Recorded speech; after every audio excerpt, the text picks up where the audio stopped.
Hey, my friends, we are going to play the exciting game here. You at home, play along. We're going to play, is it Twitch or is it a terrorist?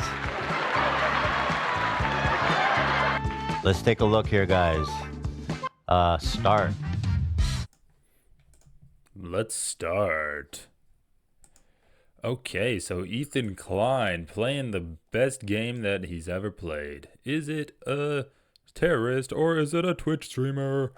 And this caused a lot of controversy. We're going to get into it, but first let's start off at the beginning.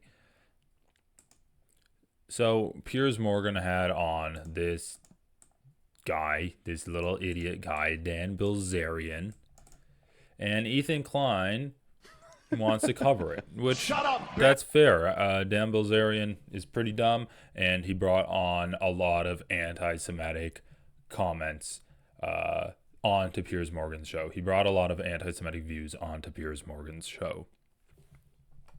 So let's just get into it. We're gonna cover this next segment of the Ethan Klein versus Hasan drama. We're going to start off with this podcast. We're going to get into some of Ethan Klein's Instagram stories. We're going to get into Hasan's response to all of these, Ethan's response to the response. It's going to be a pretty big show, so just buckle up, relax, and enjoy your Friday. Let's get into it. This was probably the most anti-Semitic thing I've seen platformed to a large audience. And I can't say that I think Pierce... He grilled him for sure, but the end result of this interview, I think, is that more anti-Semitism because in the comments, because Pierce was like, everybody who watches is going to think you're insane. So what I love about this right off the bat is Ethan Klein not understanding what Piers Morgan's show is. Piers Morgan's show is called Uncensored because he really just does not give a shit about what's said on the show. He's trying to make it as dramatic and sensationalist as possible to get as many views as possible. He doesn't care what's happening as long as people are watching. That's what Piers Morgan is. People do not understand the balls it took for Dan to say what he said. Respect for his bravery. Oh my God. Not one group of people should be protected from criticism. No, why can't we talk about the Jews? Nobody will let us talk about the Jews. The Jews are running the world and they're killing everybody and they kill the president. They've caused World War II and they caused World War I. But I can't talk about the Jews, you guys. Yeah.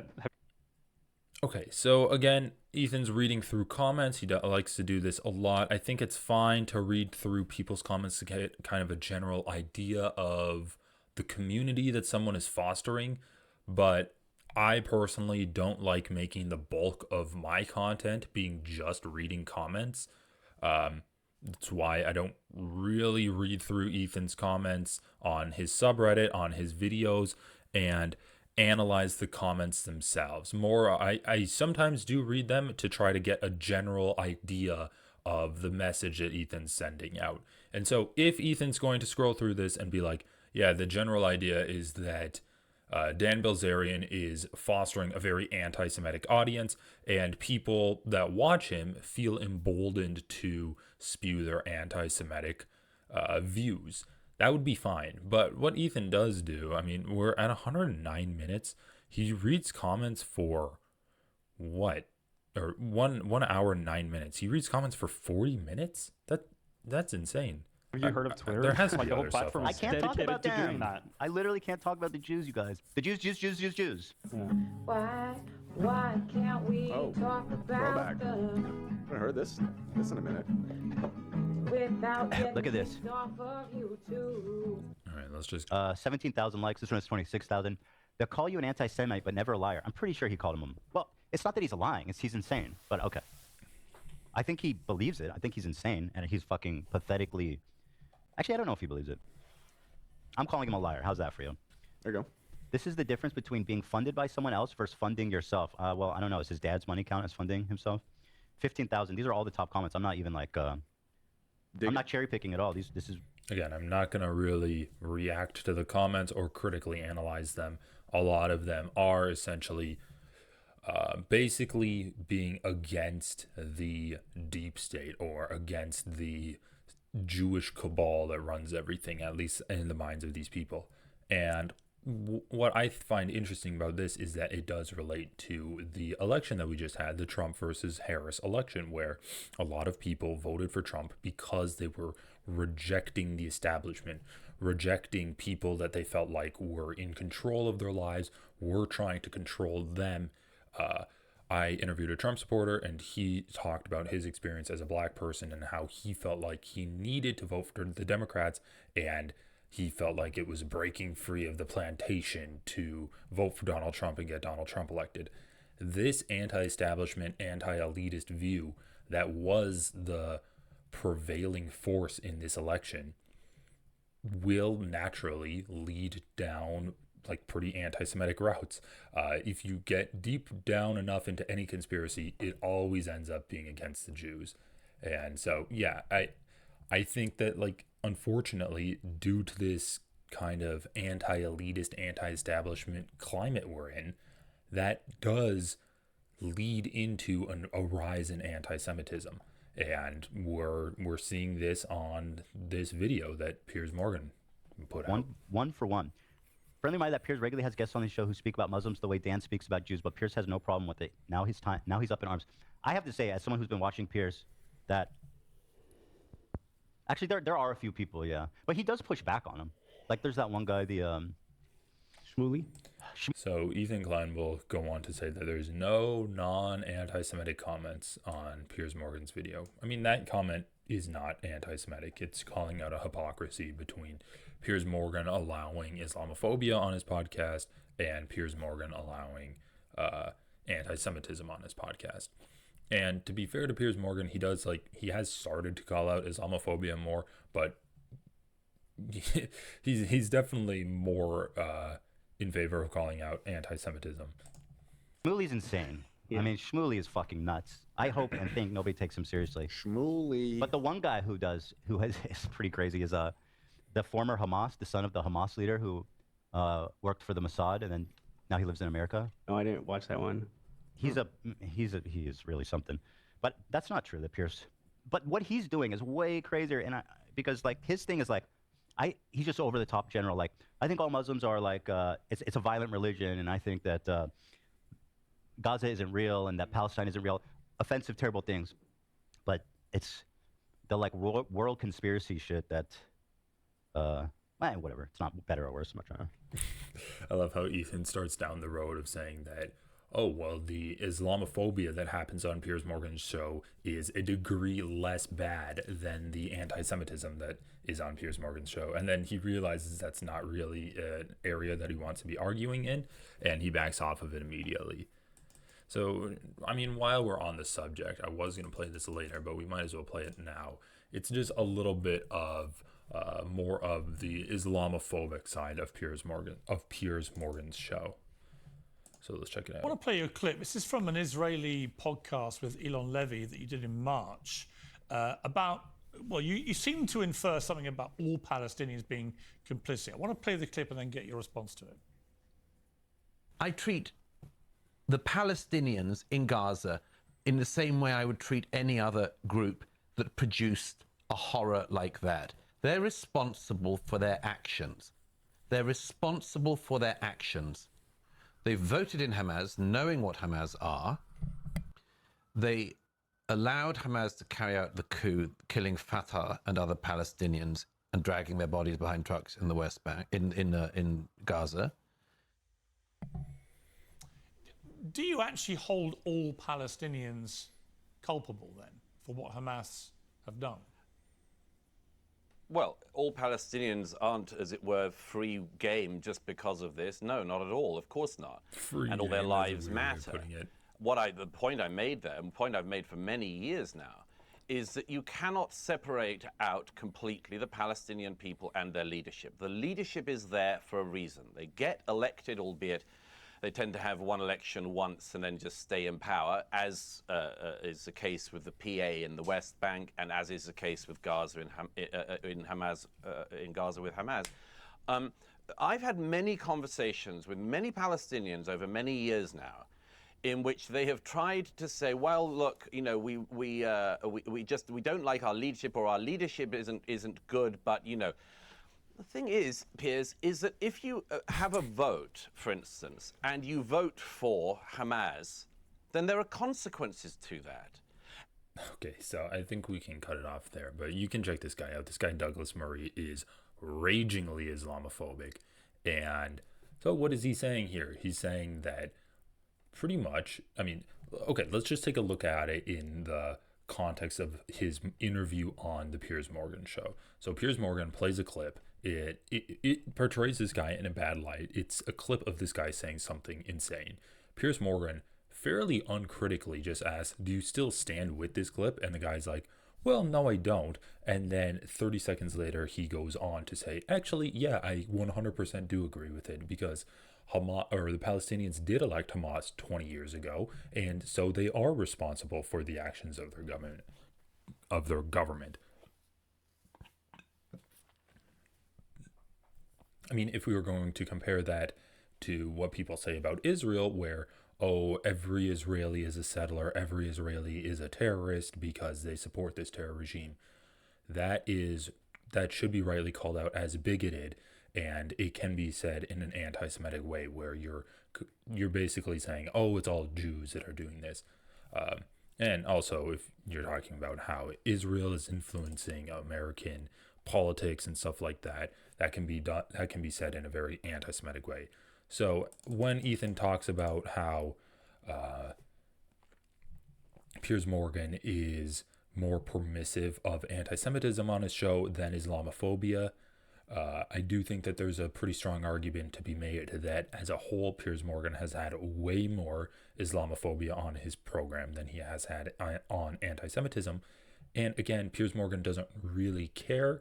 He pushes back more against the anti-Semitism that's on his show than he does against the Islamophobia. But again, at the end of the day, he just cares what's going to get him the most views. Okay, let's continue this. I saw on Twitter that the defense was that Jews owned the New York Times in Dan's Holocaust statement, and that's why the numbers were exaggerated, because the Jews. The New York Times? Yeah. Single-handedly? Yeah. Fooled the What entire. is this? What are they talking about here? Did I miss it? That Gaza isn't real and that Palestine isn't real. Offensive, terrible things. But it's the like world conspiracy shit that, whatever. It's not better or worse. I'm not trying to. I saw on Twitter that the defense was that Jews owned the New York Times in Dan's Holocaust statement, and that's why the numbers were exaggerated, because the Jews. The New York Times? Yeah. Single-handedly? Yeah. Fooled the entire world? That was one of their defenses. Like during World War II? Yeah, they would keep inflating the numbers. Pierce was like, how many people do you think you died in World War II? He's like, I don't know, but I bet my whole fortune it was less than 6 million. Fuck him. What a fucking vile piece of shit. Well, he's such a fraud. I mean, the guy's never done a day of honest work in his life. He lived like his whole fucking life paying women to pretend they're interested in him. And now he's like, yeah, you know, I did hedonism, but now I found myself and I just want to hang out with my friends. Shut the fuck up, bitch. Go actually work. Like, what does his company do? Wait, so he's like rejected his like party lifestyle now? He's like trying to Apparently. do that pivot? He said social media is a game that he beat. So that's why he's done with it. Yeah, because all you have to do is type shit like this, and it's so, dude, if you type anti-Semitic shit, you will get so much engagement. Like, he is a literal airhead. He is a dumb, uncharismatic, unlikable loser. And his tweets are not funny or smart or insightful. They're just anti-Semitic, and that alone has catapulted him into some kind of a status. I guess that's the new norm, you know? Satan on the Jews. Nothing wrong with it. It's starting to feel that way a little bit. I mean, it definitely feels like people are way more comfortable doing it. Oh, yeah, they're very comfortable doing it. This man's just on TV doing it. Friend of mine, yeah, only 33 minutes. Imagine how much of this has been edited out. Okay. Piers Morgan, uncensored but not unedited. What is the accusation? Dan Belzerian probably is saying that they took something out or something. I don't know. Could check his Twitter and find out. I wouldn't be surprised. Well, though. Dan, call into my show. It's live streamed. True. No editing. Well, we have the button. It's not really editing. But it's obvious then. Yeah. Like, if there's an edit, everybody People will knows know. where it was. Yeah. It'd be a funny little splash. As a U.S. citizen, he has a First Amendment right to say whatever he wants. Yeah, nobody questioned that fucking moron. These people are so dumb. Yeah, he's on Twitter speaking his mind every day, being racist. He's on TV with 1 million views. Yeah, that's so annoying. It's like, they're so dumb. To learn who rules over you, simply find out who you are not allowed to criticize. I see this quote all the time. By the way, this is I've gone in chronological order, every comment, every single one of them, and I'm like 1, 2, 3, 4, 5, 6, 7, 8. This is 9 in a row of virulent anti-Semitic comment. So I don't know, Piers kind of needs to take care of this. Like, he did not do a good thing ultimately in talking to him. Because the thing is, like, I prepare myself for these combos because he brings up like super niche, weird, anti-Semitic, like conspiracies about this and that. And unless you're like mega prepared to address it with like facts and data and like documentation, you just move on past it. And like, that's a dub for him. You know what I mean? It's true. Yeah, the line between like platforming and actually dismantling their arguments is very, very fine. It's like if you don't do it properly, you're just platforming that shit. Unfortunately, I know Pierce's heart. Yeah, I mean, I agree with what they're talking about there. You do need to have a responsibility as a journalist, as someone who's interviewing a controversial figure, to interview them responsibly. You need to provide the proper information to your audience so that you can effectively push back against the narrative that you brought them onto your show to spout off. Was in the right place, but I don't think he did this interview responsibly. I mean, you know, yeah, to learn who rules over you, simply find out you're not allowed to criticize. I can't criticize the Jews. The Jews. I want to scream Jews from the mountains. Okay, I'm going to the mountains and scream Jews rule everything. Why do the Jews control media? Why can't I talk about Jews? I can't say it. Is this what quote is this? Is this a Hitler quote? Not Hitler, but it's a Nazi quote. I think it was some neo-Nazi who said that. Or like KKK member or something. Yeah, it's All right, I'm speeding this up. Netanyahu told Congress that invading Iraq was necessary for democracy. Oh yeah, he blamed the Iraq war on Israel. Mm-hmm. And I'd never heard that before. Netanyahu told Congress invading Iraq was necessary for democracy. He gave a presentation. I'm sure he did. I don't know if that's true or not, but like, he didn't fucking send America to war. There was, by the way, every country was like every Western European country was supporting America. Like, why single out Israel? In the Iraq war? Yeah. That's not true. You're thinking of Afghanistan. I mean Afghanistan. Yeah. Okay, so I mean, we can just get into this too. Netanyahu definitely was trying to get America to go to war with Iraq. Netanyahu obviously just wants America to invade Israel's neighbors. Like, there is no question whatsoever that Saddam is. What the heck?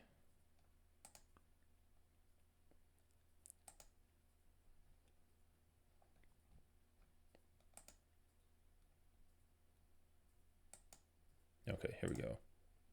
Seeking and is working and is advancing towards the development of nuclear weapons. No question whatsoever.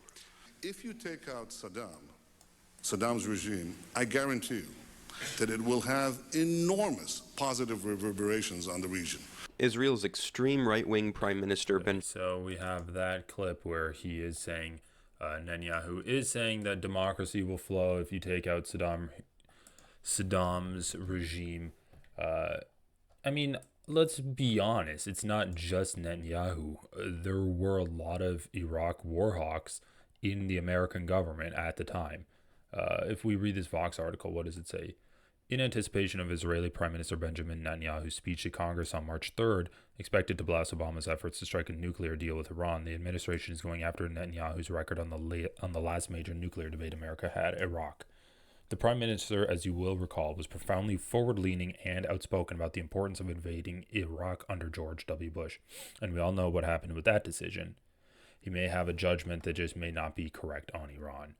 Indeed, Netanyahu was a rather aggressive Iraq war hawk back in early 2000s. There's no question whatsoever that Saddam is working, is advancing towards the development of nuclear weapons. So, Netanyahu was pretty instrumental in the creation of the narrative that weapons of mass destruction were being created in Iraq, and that's why we needed to invade it. And then we can also look at what he's talking about. If you take out Saddam's regime, I guarantee that it will have an enormous positive reverberations on the region. And I think the people sitting right next door to in Iran, young people and many others, will say the time of such regimes, of such despots, is gone. Here's the video. There is no question whatsoever that Saddam is seeking and is working and is advancing towards the development of nuclear weapons. No question whatsoever. And there is no question that once he acquires it, history shifts immediately.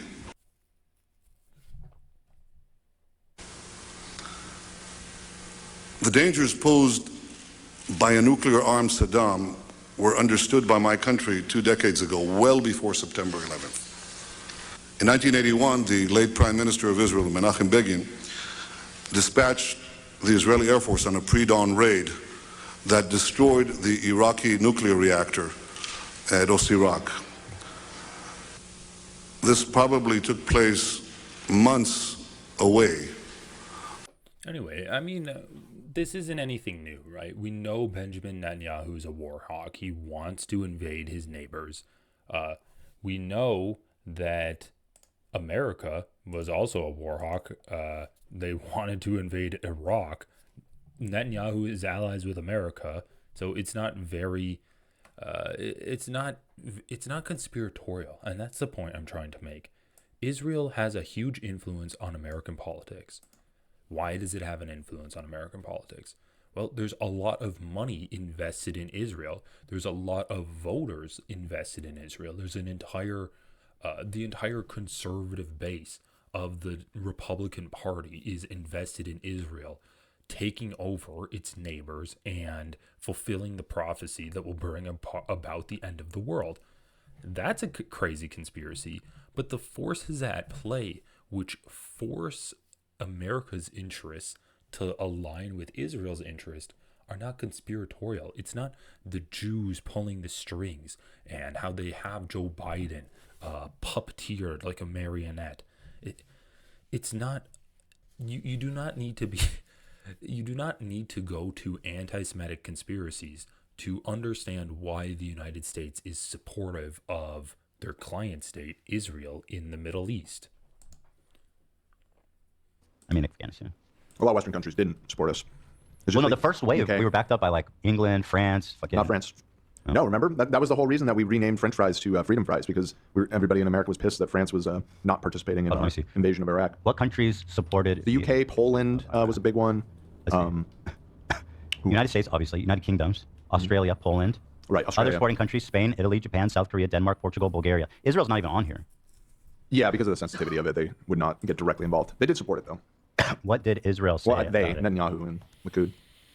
Let's see. Israel's not officially part of the coalition, but it did have a vested interest in the operation's outcome. I mean, it's in the region. Why wouldn't it? Here's a breakdown of Israel's stance. Strategic support, not military support. Concerns over Iraq's threat to Israel, which isn't unfounded. I mean, Saddam Hussein was literally sending fucking biological weapons to Israel. Yeah.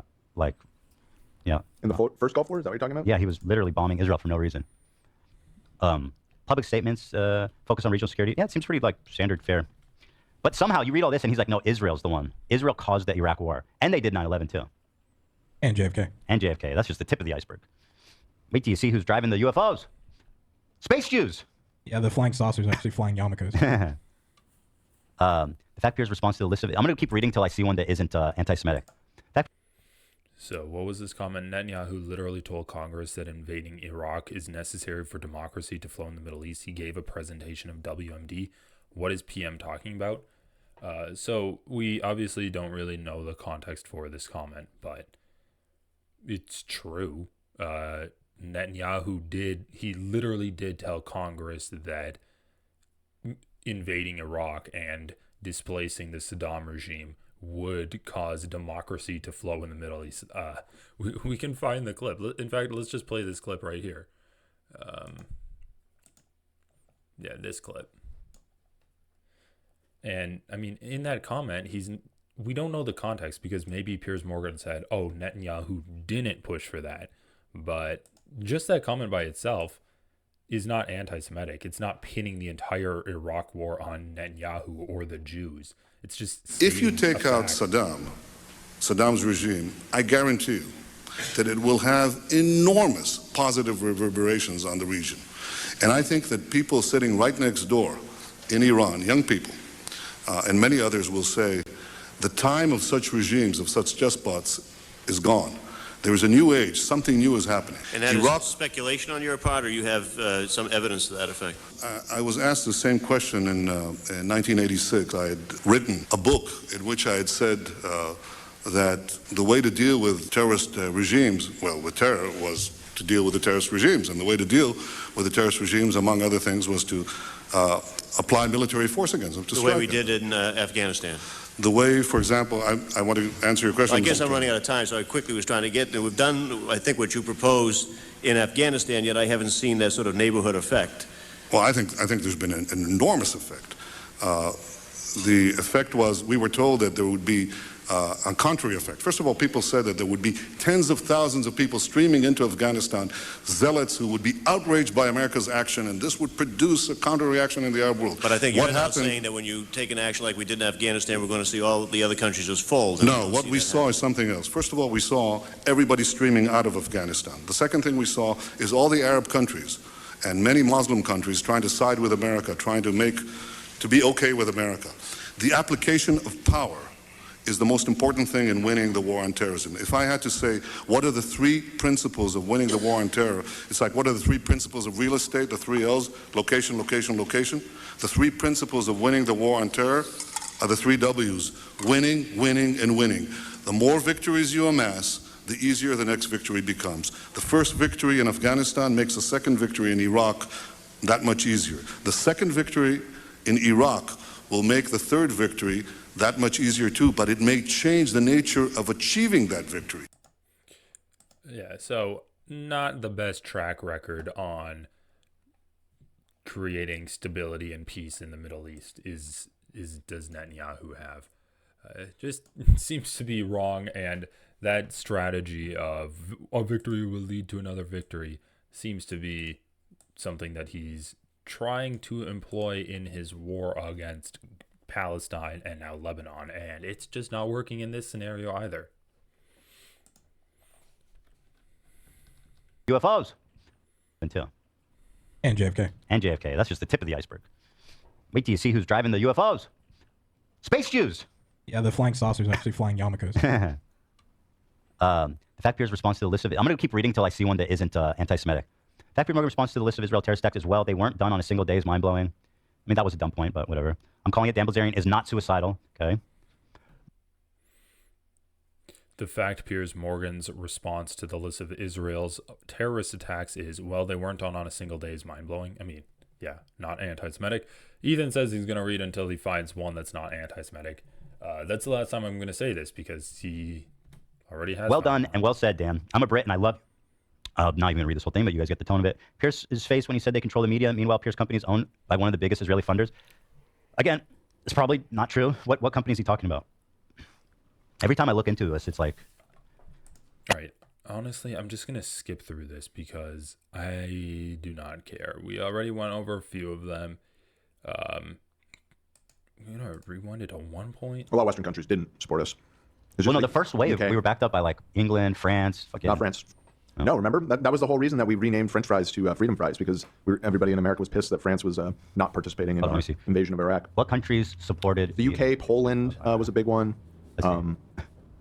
United States, obviously. United Kingdoms. Australia, Poland. Right, Australia. Other supporting countries, Spain, Italy, Japan. Also, I mean, do I need to point out the irony of Ethan saying you should come prepared to combat anti-Semitism by being well read on this and having...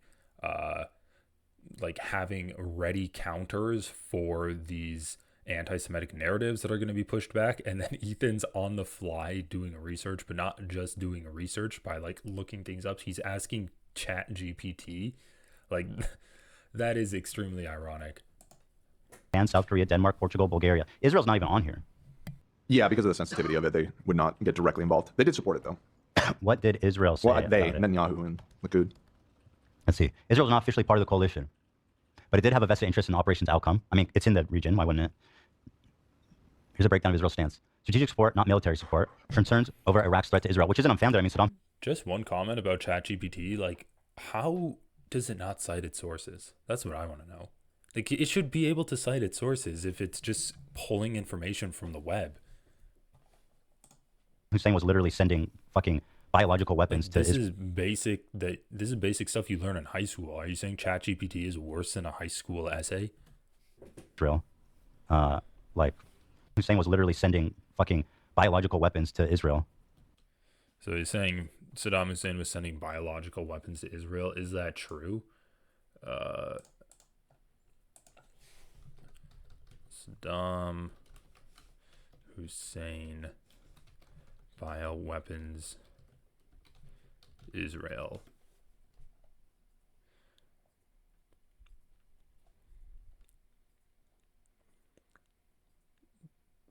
What is this? Is Iraqi biological weapons program.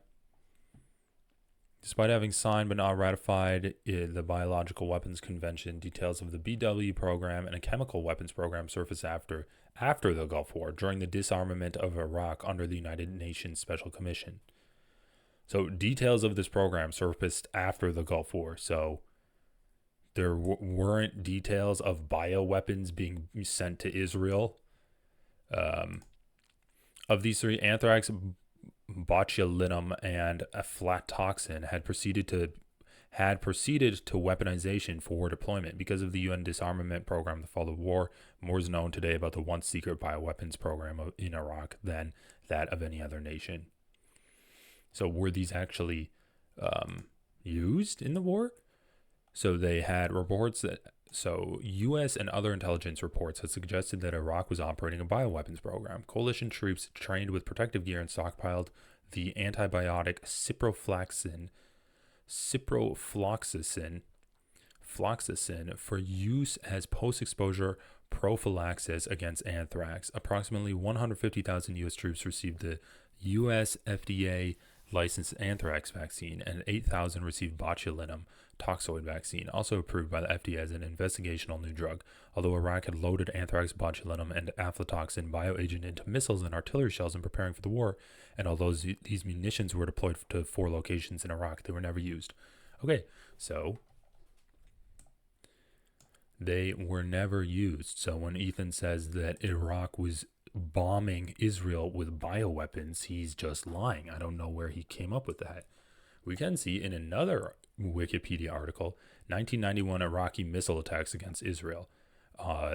Iraq initiated a missile campaign against Israel in 1991. Over the course of the next month, approximately 42 Scud missiles were fired into Israeli territory, primarily at the cities of Tel Aviv and Haifa. Are Scud missiles bioweapons? What is this? It's a tactical ballistic missile developed by the Soviet Union during the Cold War. It was exported widely to both the second and third world countries. The term comes from the NATO reporting name. What does it say? Yeah, I don't think it's conventional high explosive fragmentation chemical. What is that? Fort 15 warhead.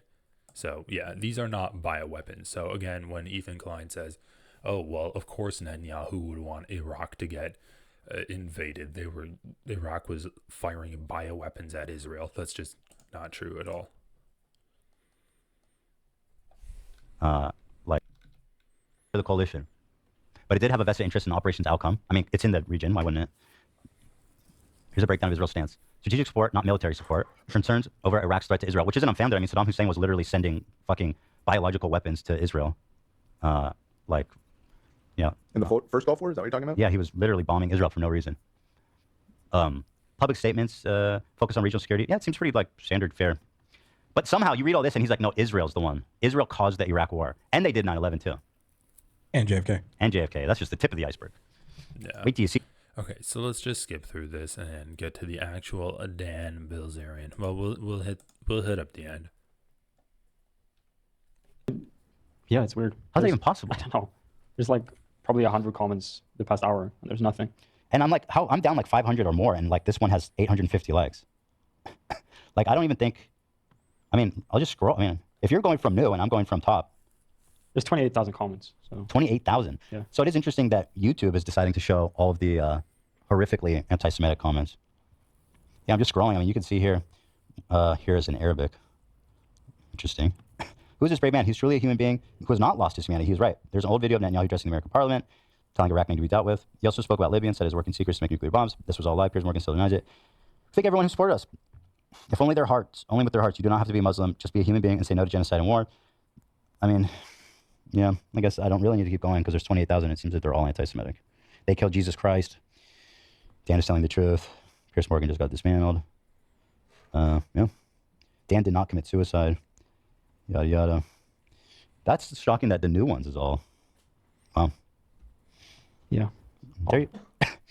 Yeah, but don't worry, guys. I'm being, according to people like Hasan, anti-Semitism isn't an acceptable form of bigotry. Therefore, we don't have to worry about it. 1.2 million. This is going to get a lot more too. Overwhelming likes, I guess, by. That was fun. I mean, once again, Ethan Klein is pissed off at Hasan because Hasan said anti-Semitism is an unacceptable form of bigotry, whereas Islamophobia is an acceptable form of bigotry. He never said you don't have to worry about anti-Semitism. He never said anti-Semitism doesn't matter. Only Islamophobia matters. Hasan has, in fact, actually called out anti-Semitism. He continues to call out anti-Semitism. And essentially, he just wants people to not be anti-Semitic and not to be Islamophobic. The reason he said that anti-Semitism is an unacceptable form of bigotry right now is because you have the institutional, structural systems in the world, and especially in the United States, set up to crush anti-Semitism while allowing Islamophobia to flourish. That's kind of the main reason. Whenever anything happens, people in positions of power are extremely quick to call out anti-Semitism, while also those same people will be extremely Islamophobic and allow Islamophobia to happen. I'm going to bail. I planned on reading till I couldn't anymore, but it's just too long. There's just too many of them. There's no end. So well done to Piers.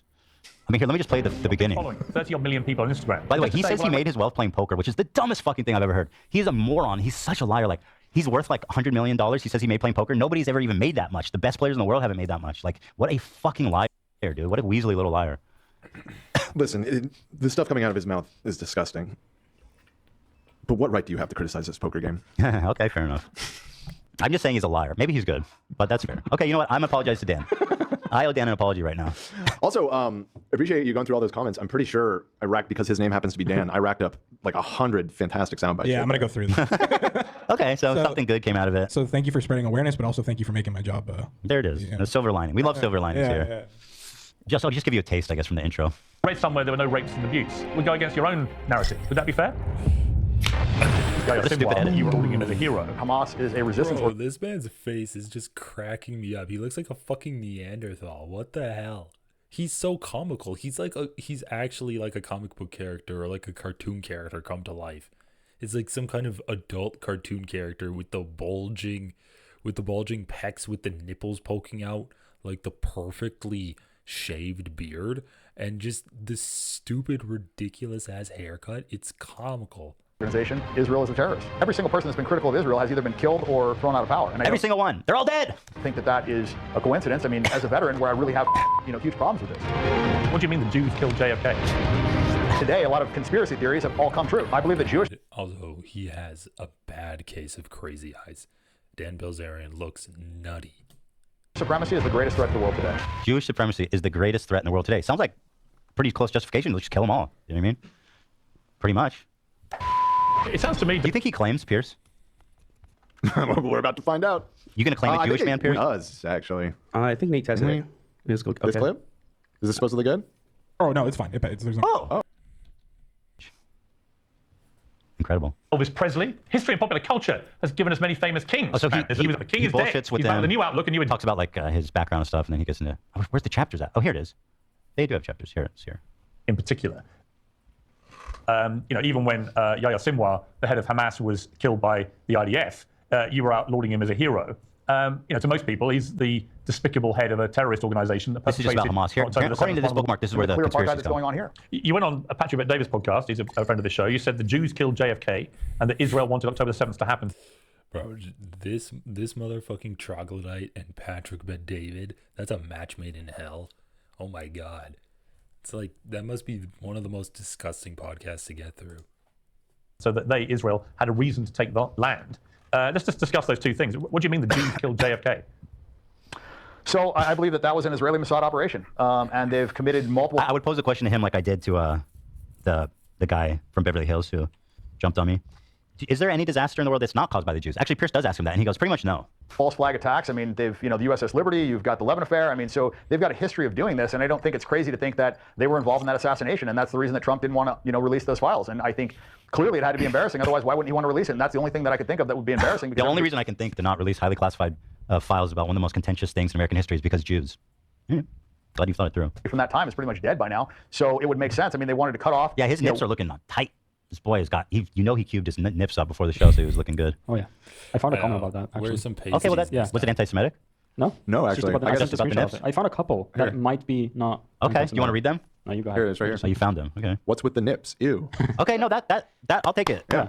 That's I think, Back with the Zion Farah, he wanted to take away their ability to have nukes, and they didn't like that. So I believe that they killed JFK. But just to be clear, you have absolutely no evidence that any Jews killed he goes, I wasn't there. JFK, do you? Nothing. Well, I mean, that's not true. I mean, Jack Rubin's. So this is interesting. I opened up the JFK conspiracy Wikipedia page. There is a section about the Israeli theory.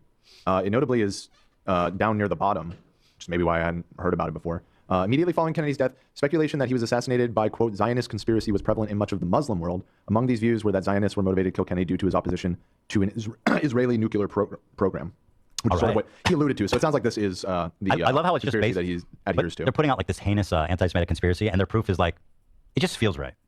It just feels right. Yeah, this is down below. I mean, that's the case with all anti-Semitic conspiracies, right? And basically you can say all conspiracy theories, because if you go down the rabbit hole of conspiracy theories far enough, you will end up being anti-Semitic.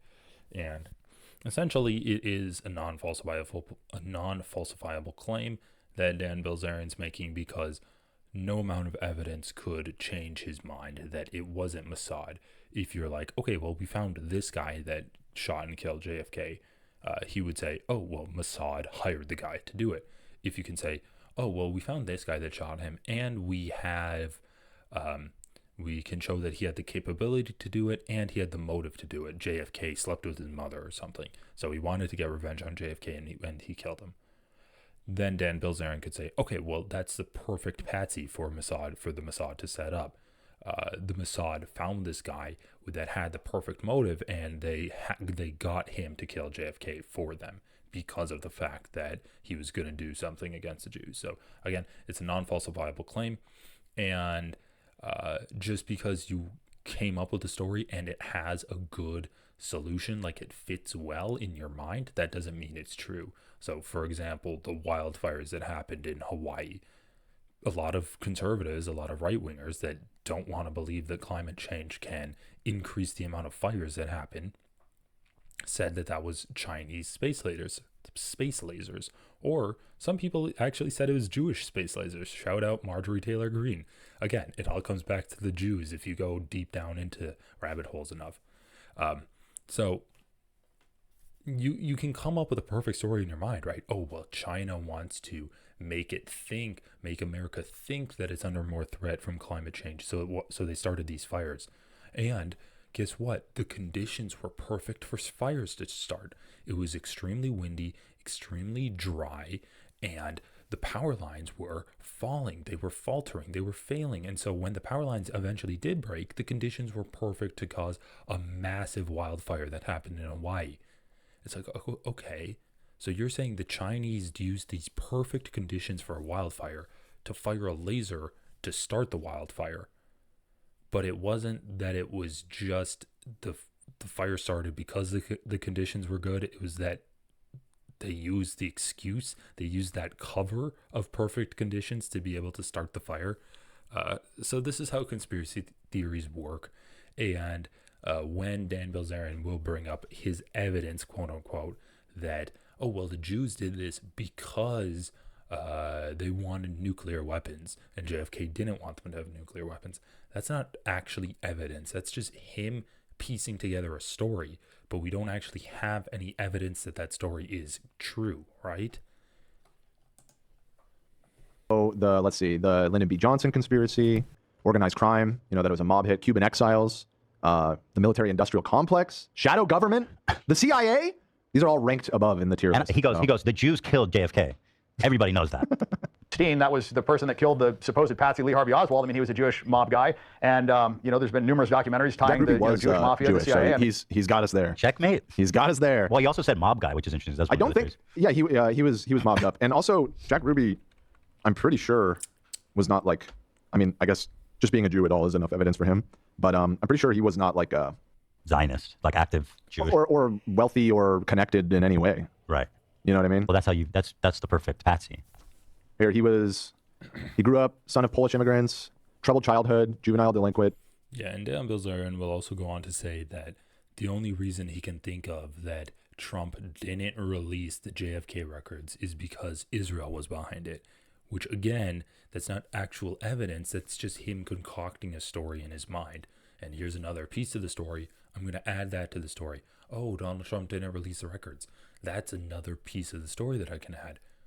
But there's no there's no connective tissue between this fanciful story that Dan has concocted in his Looney Tunes brain to the actual assassination itself. He doesn't have any connective tissue.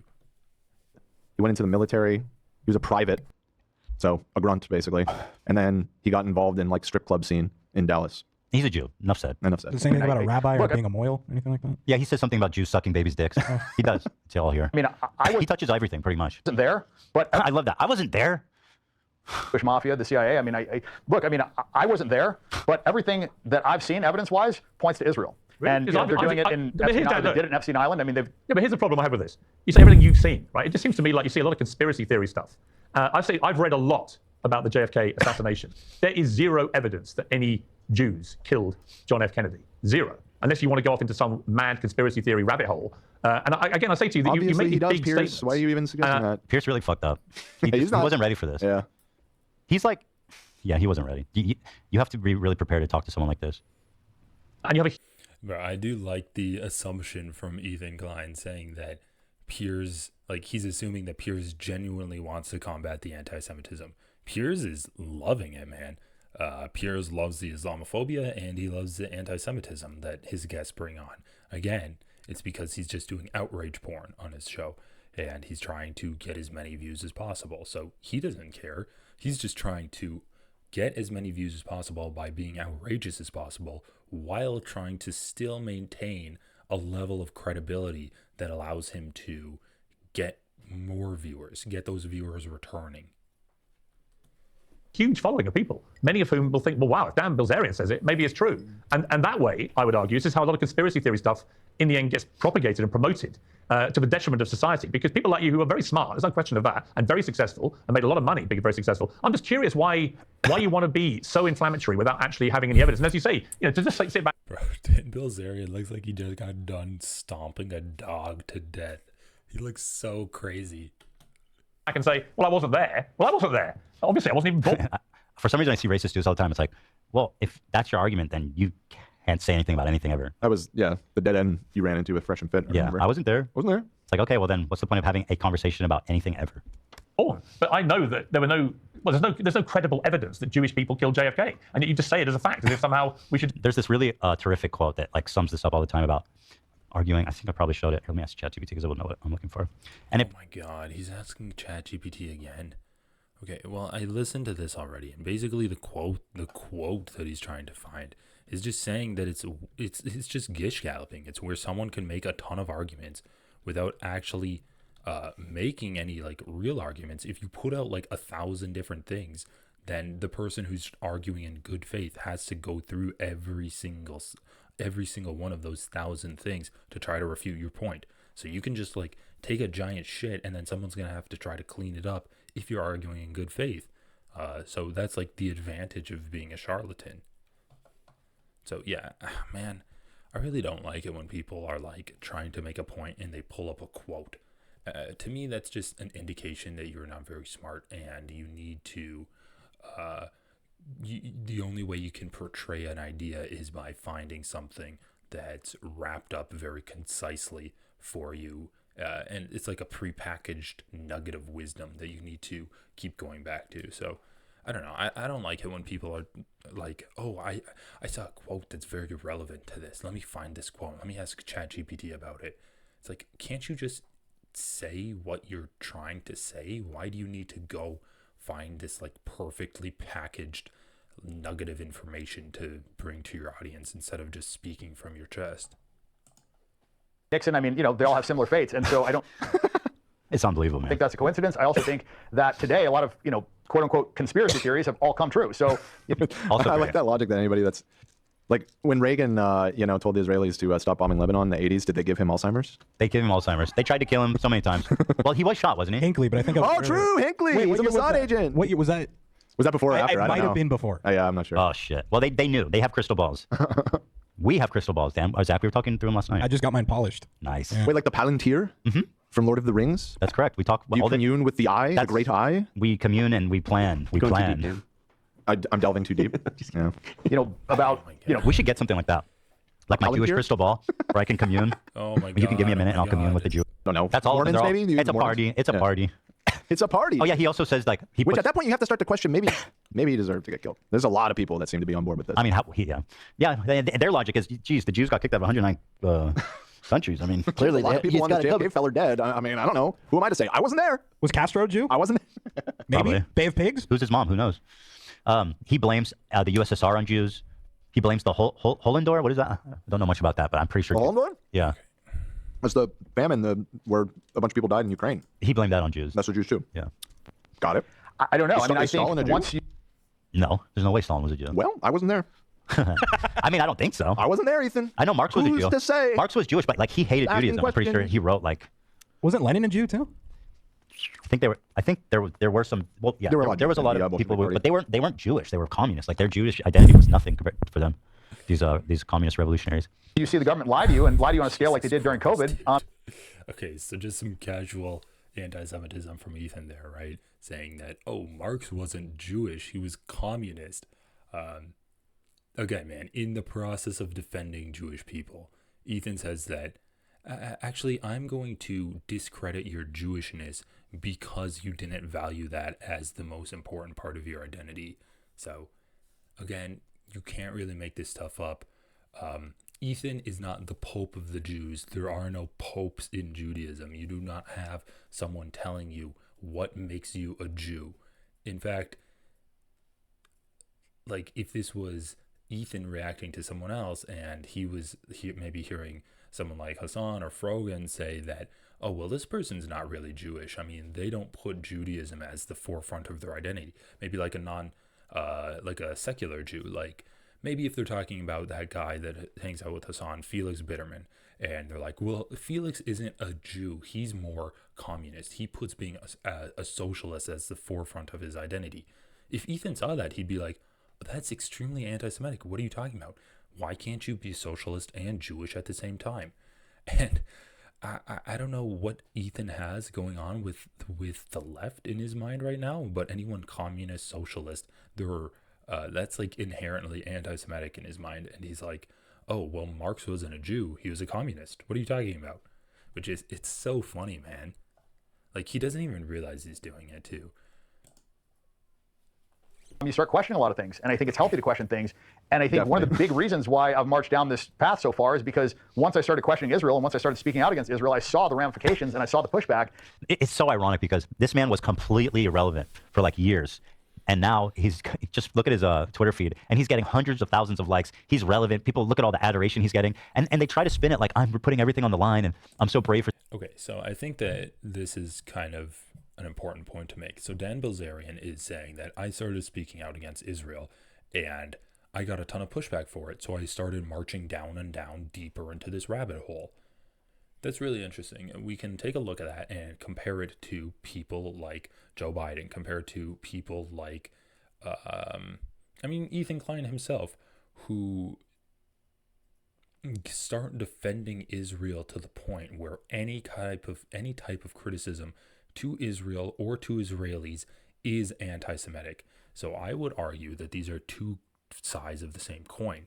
You have one group of people that are saying any kind of criticism against Jews are anti-Semitic, and you have another person who starts criticizing Israel, any type of criticism against Israel is anti-Semitic. That's on one side of the coin. And then on the other side of the coin, you have someone who, let's just be honest, isn't very smart. Dan Belzerian kind of seems like a dumbass to me.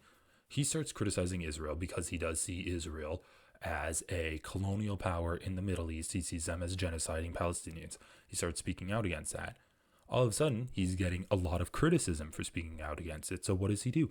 He dives deeper and deeper and deeper, and he starts getting really conspiracy theory brained, and he starts thinking that the Jews are controlling everything now. Because, I mean, the conspiracies are not complicated. Israel represents an interest for American foreign policy. Thus, it represents an interest for the media in upholding good public opinion for Israel, because that's what the media does. It's basically an arm of the U.S. government. It's not a complicated conspiracy. If you attack an ally of the United States, you're going to get attacked by the media and by U.S. politicians that are getting paid by that ally or have other vested interests in maintaining that relationship with that ally. So Bilzerian starts attacking this ally. He sees that everyone is out to get him. What does he do? Instead of just being like, oh yeah, money and politics is the root of all evils, he goes even deeper and he's like, well, Israel is full of Jews. I've been told my entire life, or I've been told this entire time I'm criticizing Israel, that I'm being anti-Semitic.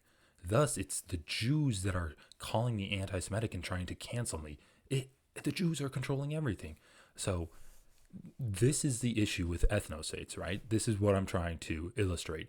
Ethnostates have their detractors, and they radicalize their detractors to be anti-Semitic because, I mean, a lot of people are stupid. I don't know if you know about that. And bigotry is like one of the most common forms of belief. So people will fall down into these categories of bigotry. It's like sand getting shifted to the bottom of a bucket or something. They're going to end up there. And then you also have kind of like the nationalist pride of the people that identify with that ethnostate, where if you're criticizing the ethnostate, then these people like Ethan Klein, like Joe Biden, like Netanyahu, like Yoav Gallant will say, if you're criticizing Israel, you're being anti-Semitic because Israel is representative of Jewish people. And when you criticize Israel, you're actually criticizing the Jews and playing into these conspiracy theories. And again, these are two extremes, right? But they're extremes that arrive to the points that they arrive at through the same type of mechanisms. And that mechanism is flattening out any criticisms against Israel and against any ethnostate as a criticism against that ethnicity. So it is just a reduction of people's arguments, and it leads to more division, essentially. So yeah, ethnostate's not good. I don't know. That's a hot take, maybe. Maybe it's a hot take that ethnostates aren't good. And I mean, we've never heard Ethan actually call out this fact that Israel is definitionally an ethnostate, and it needs to maintain its ethnic supermajority of Jewishness. I'd like to hear Ethan reconcile with that idea and see what he has to say, because essentially Ethan won't actually get into the nitty gritty about what Israel is. He just says, I don't want 8 million Jews to leave Israel. It's like, okay, no one's talking about that. What people on the progressive left want is there to be one government with equal rights for Palestinians and Jewish people. Basically, Jews and non-Jews should have equal rights in the country of Israel. That's it. Saying this, and I see all the it's like there's nothing but positive for him in doing this. Like no downside at all that I can see. And the side of right is usually never the side that's silencing people. You know, the people that are on the right side of history are not the ones trying to, cut off free speech or punish people for what they say. Do you think that? Yeah, I mean, sure. He doesn't know what free speech is. The Jews killed Gaddafi as well. Israel. I think that they have way too much control in our government, and I think it is not coincidence that everybody that's been critical of the Jews killed Gaddafi. Alrighty. He's like, yeah, basically. Israel has, either been overthrown, Shah of Iran, like every single person that's been critical of Israel. Why would Israel want to get rid of the Shah? They were like, okay, whatever. Either been killed or thrown out of power, and I don't think that that is a coincidence. I mean, the reason we fought a lot of these wars is because of Israel. I mean, Israel lied to us. They told us that there was weapons of mass destruction. We fought many wars on their behalf, so their influence cannot be, disputed. And the people that we continuously fight just happen to be their natural enemies, and they have influence on what we do. And that's my biggest issue. That's actually one of the reasons why I kind of like started marching down this path, is because I see how much control Israel has over our government, and it's not healthy. And I see our once again, a reminder: AIPAC is like the 8th largest foreign lobbying group. It's not even like it's not even the most influential, not even close. But again, we target them because they're, politicians acting on behalf of Israel instead of on behalf of what is best for the United States. And that is, as a veteran, where I really have fucking, huge problems with this. I'm sure you do, but when you say that what was it you said, that the Jewish people... I don't know if people are saying I'm glazing Piers. This was an abject failure of an interview. Like, this was just a total fucking failure. And I don't think anybody's saying you're glazing. I was reading chat, people are arguing about it. I said I watch his show. I like his show because, I mean, it's insane. It's like, it's someone, the best comment was, it's political blood sports. I was like, it's entertaining. Yeah, he's definitely milking the conflict more than anyone. He is loving this, man. Yeah. Did he say he's a veteran? He's probably lying about that too. He literally lies about everything in his background. Well, I'm looking at his Wikipedia right now because I just had never heard. He said he was a Navy SEAL. Like, he lies on that level. He claims he's a Navy SEAL? Yeah, he claims he was in the Navy SEAls. I mean, there's nothing in his profile. None of this like, qualifies you to like, be... at people? Huh? It sounds like he was just at a shooting range. Yeah, I don't know. Maybe it's illegal to have guns if you're not in the military there or something. I'm not sure. Whatever. There's so much to get to with this. I want to finish this part. Said there were weapons of mass destruction. I mean, it was President Bush. He's not Jewish. It was Colin Powell. He wasn't Jewish, as far as I'm aware. What are you talking about? What do you mean? Well, did he say as far as I know? I don't believe Colin Powell is Jewish. Let's see what he says. I mean, that was a fair point. He says Bush, Cheney, Colin Powell, none of them are Jewish. Okay, that's fair. Let's see what he says. About 0.2% of the population, so obviously every single person in there is not Jewish, but it is benefiting Jewish interests, and we are operating on behalf of Israel. That's what I'm saying. I'm not saying all of our politicians are Jewish, obviously, but what I am saying is that Israel has dirt and blackmail on our politicians. That's the only way to explain why they put the interests of Israel above our countries. And he goes, it's the only way to explain it. You see that? I mean, look. I mean, again, it's conspiracy mind, right? You can't ever just say, oh, well, the conspiracy is right in front of me, right? It's politicians getting donations from AIPAC. It's politicians getting support from people that are pro-Israel and anti-Palestinian. You can never just say that. It's always, oh, well, I mean, the politicians must have been on Jeffrey Epstein's plane, and we all know that Jeffrey Epstein is an agent of Mossad, and they must have videos of the politicians, like, doing underage stuff with underage kids. It's crazy conspiracies. Let's just skip ahead a little bit. Well, I mean, vaping victims. Yeah, I mean, that figure's been revised, but, I believe that Jewish supremacy is the greatest threat to America, and I think it's the greatest threat to the world today. I truly believe that. Oh, yeah, the Holocaust. For a reason to blame Israel for absolutely everything, even when there's no evidence that it was Israel involved in the actual orders that were taken. There is no evidence that Israel ordered the Iraq war. It was taken by George Bush's administration with the help of people like Tony Blair. Well, we went there. I just read a comment. Can you ban this person? C sound? Just permanently ban them from chat. Bye-bye. Okay.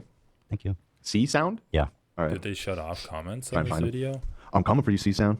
Because Netanyahu testified in front of Congress that they had weapons of mass destruction, which was a total lie, and it was a lie to benefit Israel because that was an enemy of Israel. So what I'm saying is they're the beneficiary of what we are doing, and it's not in the best interest of the United States. So clearly they've got control over our politicians. Yeah, to be clear again, though. I'm not saying our politicians are Jewish. I'm saying our politicians are doing what they're telling them to do. Right, well, that's slightly different to what you did say. When you said on Patrick Bet Davis' podcast as well, they play the victim card so effing much about Jewish people. I mean, do you not understand why Jewish people might feel a sense of victimhood, given that 6 million of them were killed? Again, going to the Holocaust is just like setting them up. Like, don't you think that's insane to say about an entire group of people? But he goes, oh, the Jews are victims because the Holocaust happened, 70 years ago. But like, if you are familiar with these arguments, that's like playing right into their fucking, their talking tree. You know what I mean?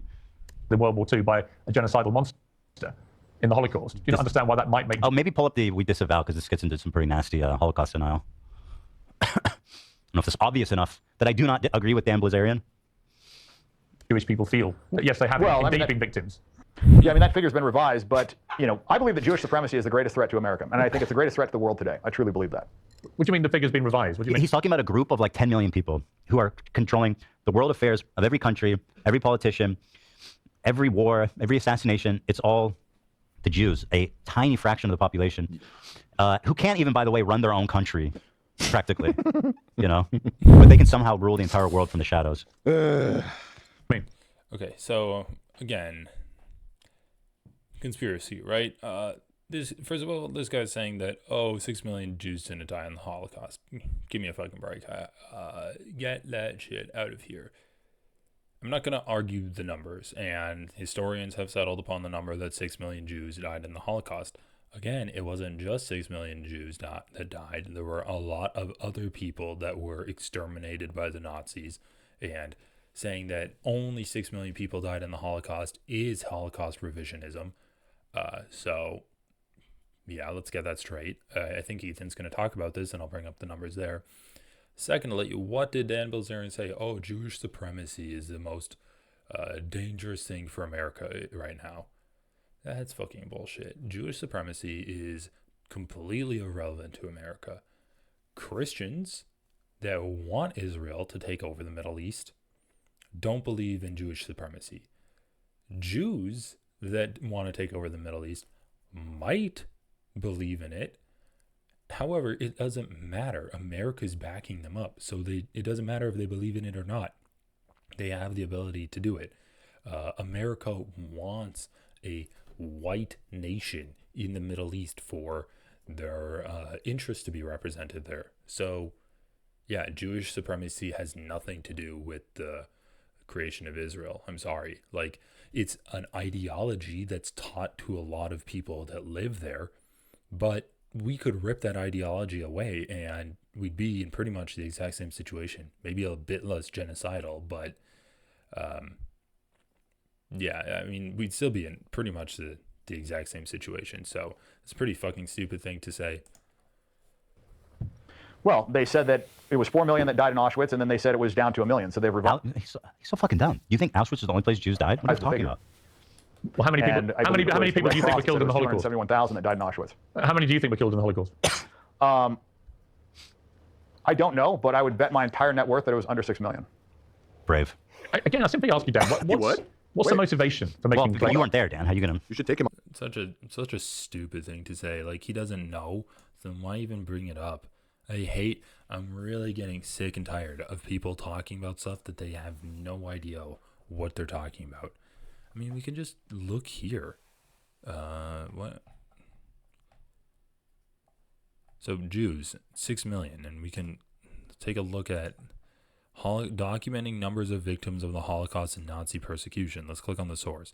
This is a Holocaust encyclopedia. How many people died? How many people did the Nazis murder? Nazi Germany committed mass murder on an unprecedented scale. The Nazis and their allies and collaborators killed 6 million Jewish people. This systemic state-sponsored genocide is now known as the Holocaust. The Nazis and their allies and collaborators also committed other mass atrocities. They persecuted and killed millions of non-Jewish people during World War II. Thank you. The Holocaust Encyclopedia actually brings up the fact that non-Jewish people were killed in World War II. So documenting the Holocaust, maybe you can click on this. Okay, so I'm just wondering if they have how many Jewish people died. So here, let's take a look at what this says. Let's zoom in so people can actually see. So approximately 2.7 million Jews were murdered at killing centers. The Nazi German regime created 5 killing centers specifically to murder Jewish people using poison gas. These killing centers were called... Okay, I'm going to destroy these pronunciations. Chelmno, Belzec, Sobibor, Treblinka, and Auschwitz-Birkenau. See Table 2 for a breakdown of this number by killing center. About 2 million Jews were murdered in mass shooting operations and related massacres. 800,000 and 1 million Jews were murdered in ghettos, labor camps, and concentration camps. At least 250,000 Jews were murdered in other acts of violence outside camps and ghettos.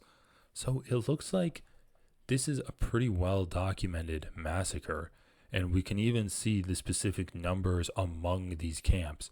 Approximately 1 million at Auschwitz, approximately 925,000 at Treblinka 2, Sobibor 167, 435,000, 167 at Chelmno.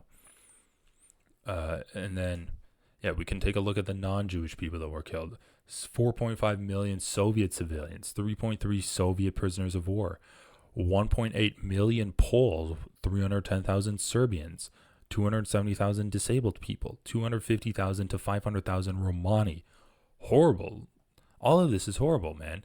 80,000 Freemasons, 20 to 25,000 Slovenes, 5,000 to 15,000 homosexuals. Everyone forgets that all the time. 3,500 Spanish Republicans, 1,700 Jehovah's Witnesses. All of these horrible, atrocious crimes.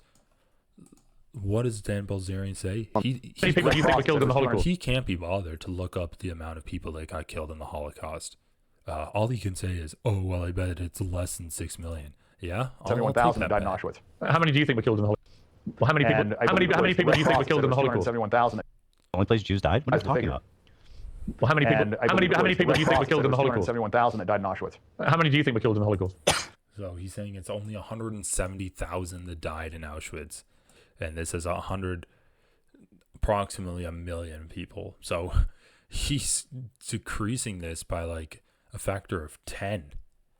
Wow, really, really gross stuff. And what is his evidence? Oh, it doesn't feel right. I don't know, but I would bet my entire net worth that it was under 6 million. Brave. Again, I simply ask you, Dan. What's the motivation for making? Well, you weren't there, Dan. How are you gonna? You should take him on that bet. How? We got a Mike Lindell lock. Well, it may have been a little under 6 million. God, Piers Morgan is fucking horrible. He's saying, what is the motivation? He's not saying, what's your evidence? Favor. Easy dubs. And I feel fairly confident that I got a good shot. Claims like that. What do you stand to gain by trying to diminish what happened in World War II? I'm just answering your question. I mean, I'm a gambler, so if I think that something is a low probability, then I would bet on it. Your entire net worth? Oh, okay, take me out. I don't know for a Chat fact. says he looks like a nutcracker who came to life. He's definitely got that broccoli assassin. He also looks like a troll doll, I saw someone say, which is pretty good. What a horrific fucking style. Who would be? Did you see this conspiracy? Let's see. Jeans, plantation, white shirts. Oh, fuck. They're both wearing a white shirt. Yeah, I noticed this earlier in the Hank episode. Hill is wearing a white cowboy hat. Killing people. That seems fairly effective. Yeah, I mean, they did it to save bullets. They did it to save bullets. They put them in a fucking room, and they put some deadly gas. How's that not effective? Yeah, and they also shot a lot of people. Like a decent way of doing it if you're going to do it, I suppose. All right, let's just skip ahead a bit. And the problem is that the Israeli government enables these people, which is fucking insane, but it is a fringe group. All right, let's go here. And a decree from... That part right, that's right. But now I learned recently the Muslims also like Jesus, and now I'm more confused. That's true. Oh, hell yeah, dude. Like I said, Jesus coming back for Endgame. There are a decent amount of Jews that like Jesus. They just don't think that he's the Messiah. I don't think Jews, and that's another thing. Jews don't dislike Jesus. We just don't care about him because we don't think that any of that story is true. It's not like the Jews are like, I hate Jesus and I hate Christians. Like, it's just they don't care because then it doesn't apply to them. Mm-hmm. And this whole thing about Jewish supremacy, in my whole life, I have never seen anybody express an opinion that because we're Jews, we're better than anybody. I mean, there is like a fringe radical element in Israel of like ultra-Zionist, nationalistic settlers who believe they've given a decree from God to settle all the land in the West Bank and et cetera. And the problem is that the Israeli government enables these people, which is fucking insane, but it is a fringe group of people, and it's this whole... Okay, I mean, that's kind of funny, right? He's like, oh yeah, there's this fringe group of people. But, I mean, it's actually the Israeli government, too. So let's just take a look at this article. This is Institute for Middle East Understanding. Don't know how trustworthy this is, but I mean, they're just copying and pasting laws right now. So the 7 most racist Israeli laws. This was on March 6th. The Jewish nation-state law, one of Israel's quasi-constitutional basic laws, stipulates that the right to self-determination in Israel and the occupied Palestinian territories is unique to the Jewish people and encourages racial segregation and discrimination against Palestinians in housing by directing the state to promote the development of Jewish settlements as a national value. So, again, this is a law that is in Israel establishing apartheid. How do you take anything other than Jewish people are better than Palestinians away from this law? And if you want a bit more context about that law, we can take a look at this Vox article. This Vox article was from July 2018, so, I mean, 5 years before this article was written. Israel's hugely controversial nation-state law explained. Supporters call it Israel's new Jewish nation-state law a defining moment. Critics say it's apartheid. Jerusalem, and that is the law we're talking about, the Jewish nation-state law. Jerusalem. Israel passed a controversial new nation-state law last week that's sparking both celebration and fierce debate over the very nature of Israel itself. The law does three big things. The law does three big things. It states that the right to exercise national self-determination in Israel is unique to the Jewish people. So you do not have self-determination if you're not Jewish in Israel. Again, how is this disaffirming the idea that Jewish people are superior to non-Jewish people? And I'm not saying that this is like an issue for Jewish people in general. However, it is an issue for Israelis. And I mean, it's an issue for both the Jewish Israeli and non-Jewish Israelis, obviously, because if you're a Jewish Israeli, you're simply given more rights than a non-Jewish Israeli. It establishes Hebrew as Israel's official language and downgrades Arabic, a language widely spoken by Arab Israelis, to a special status. It establishes Jewish settlement as a national value and mandates that the state will labor to encourage and promote its establishment and development. So, I mean, literally enshrining settlements into the Israeli constitution.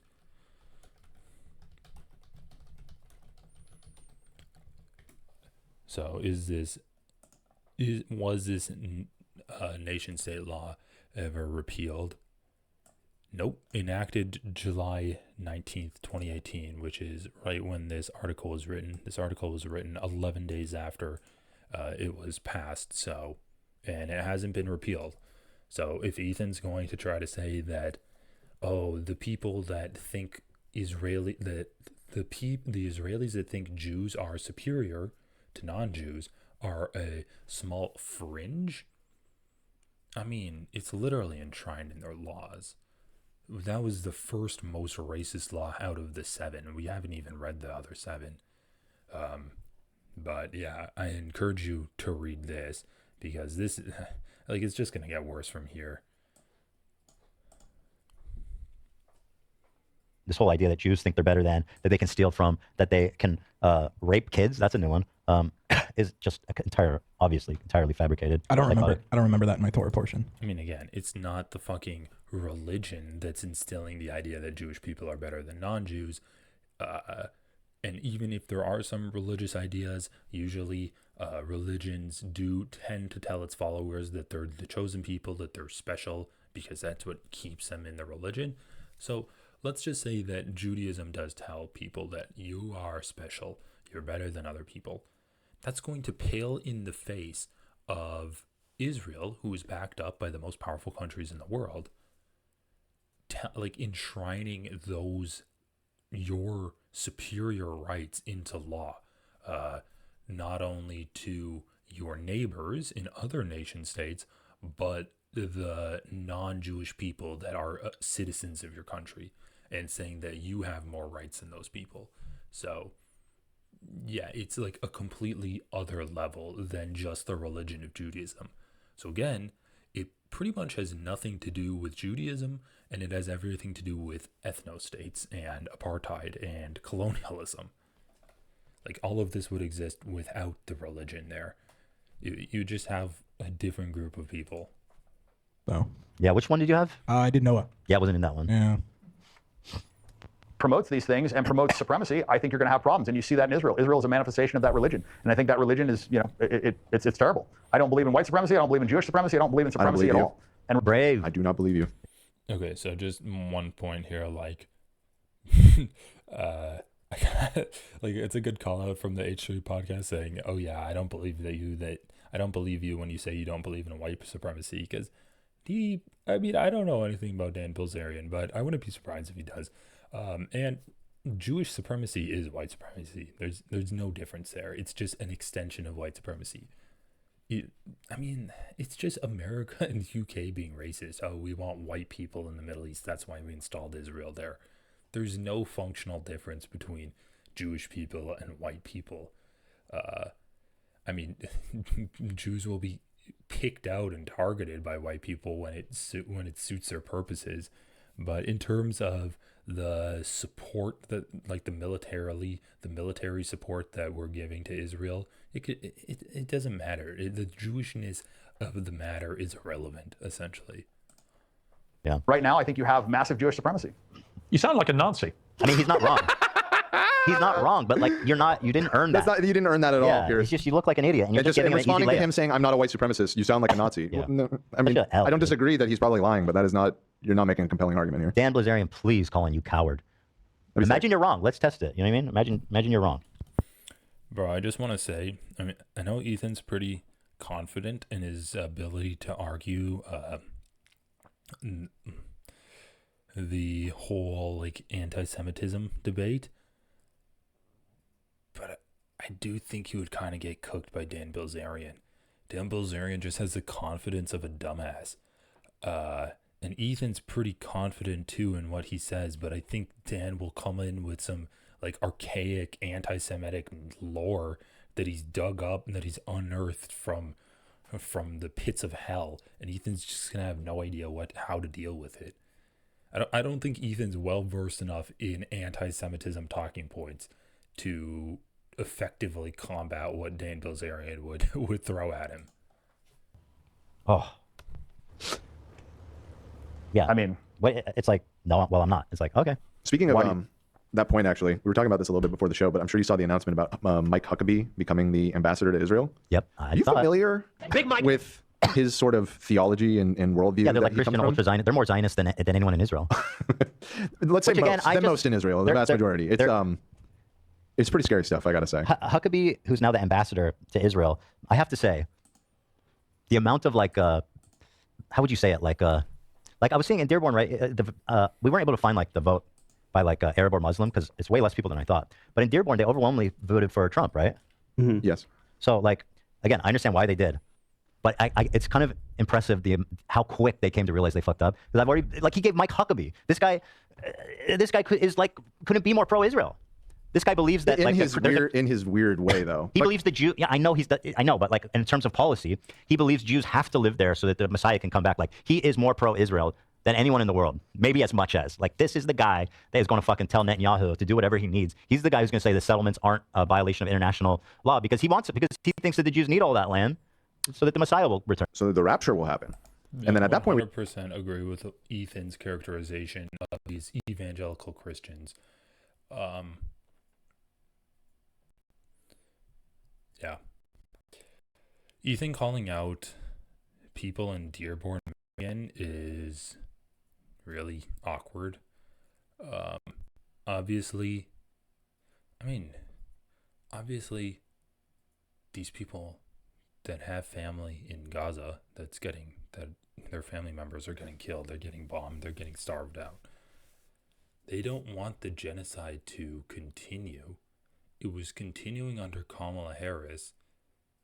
And I mean, people that are well informed in politics will know that Trump's going to be just as bad, if not worse, on the genocide. But man, it's really poor taste calling these people out. Like, oh, isn't it funny how quick they learned that they fucked up by voting for Donald Trump? I don't know, that like leaves a sour taste in my mouth when, yeah, it's a difficult situation that these people were in, and I do think they made the wrong choice in voting for Donald Trump. However, why are you calling them out on it? Like, Ethan's like almost taking joy in calling them out. Yeah, like, okay, so I was in contact with the Abandon Harris campaign, which is a group of mostly Muslim voters who would usually vote Democrat, and now they wanted to not vote for Democrats because the Democrats were aiding and abetting this genocide that we're seeing. And I did talk to some of the people after the election, and I'm like, okay, well, now we're seeing Donald Trump appointing we're seeing Donald Trump appointing some cabinet members, some extremely pro-war hawks on Iran, really pro-Israel cabinet members, like Elise Stefanik, like Mike Huckabee, like Mike Pompeo's mentor and tutor. I'm forgetting his name right now.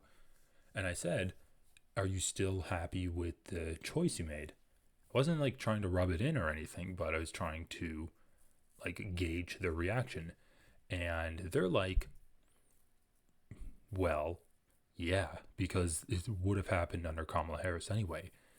And my response was basically, oh, well, Netanyahu is now preparing to annex the entirety of the West Bank. And they're like, good, because that was happening anyway. They were attacking settlements in the West Bank anyway. And I'm like, okay, well, it's literally going to be another Nakba. They're literally going to evict everyone from the area. Are you happy with that?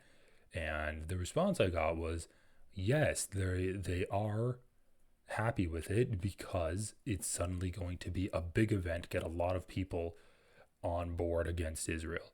And I mean, at that point, it's kind of like arguing with a guy like Dan Belzerian. There's nothing you can do that will convince him otherwise.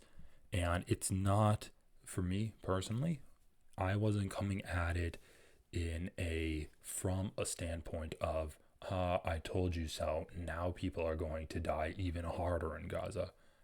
And I came away from that conversation with the abandoned Harris people extremely saddened, because it's people that are in a horrible spot. They're depressed. Their family members are getting killed no matter who makes it into office.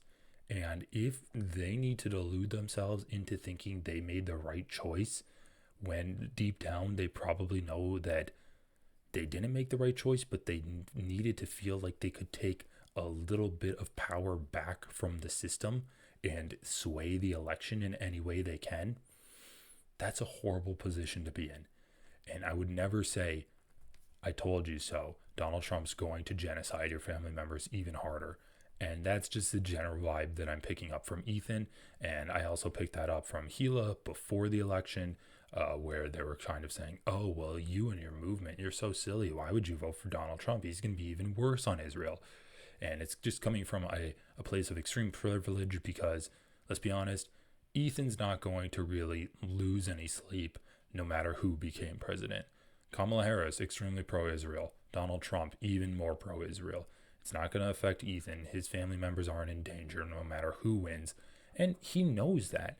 That's why when he criticizes Hasan for interviewing a terrorist on Twitch, and he criticizes Frogan for saying that Sabra Hummus is bad, it seems very disingenuous from Ethan, because we know that these criticisms are never actually going to impact Israel.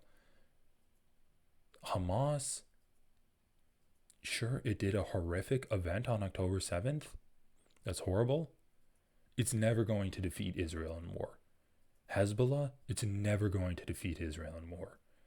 Yemen, it might make shipping a little bit more expensive and delay shipments for people. It's never going to defeat Israel in war. We do not need to worry about that. But people in Lebanon, they have no support from the United States. In fact, the aggressor country is getting support from the United States, and they're getting their country invaded. They're getting their country completely decimated. People in the West Bank, they are getting settlers coming from the United States, taking over housing, shooting their brothers, their fathers, their sisters, their wives.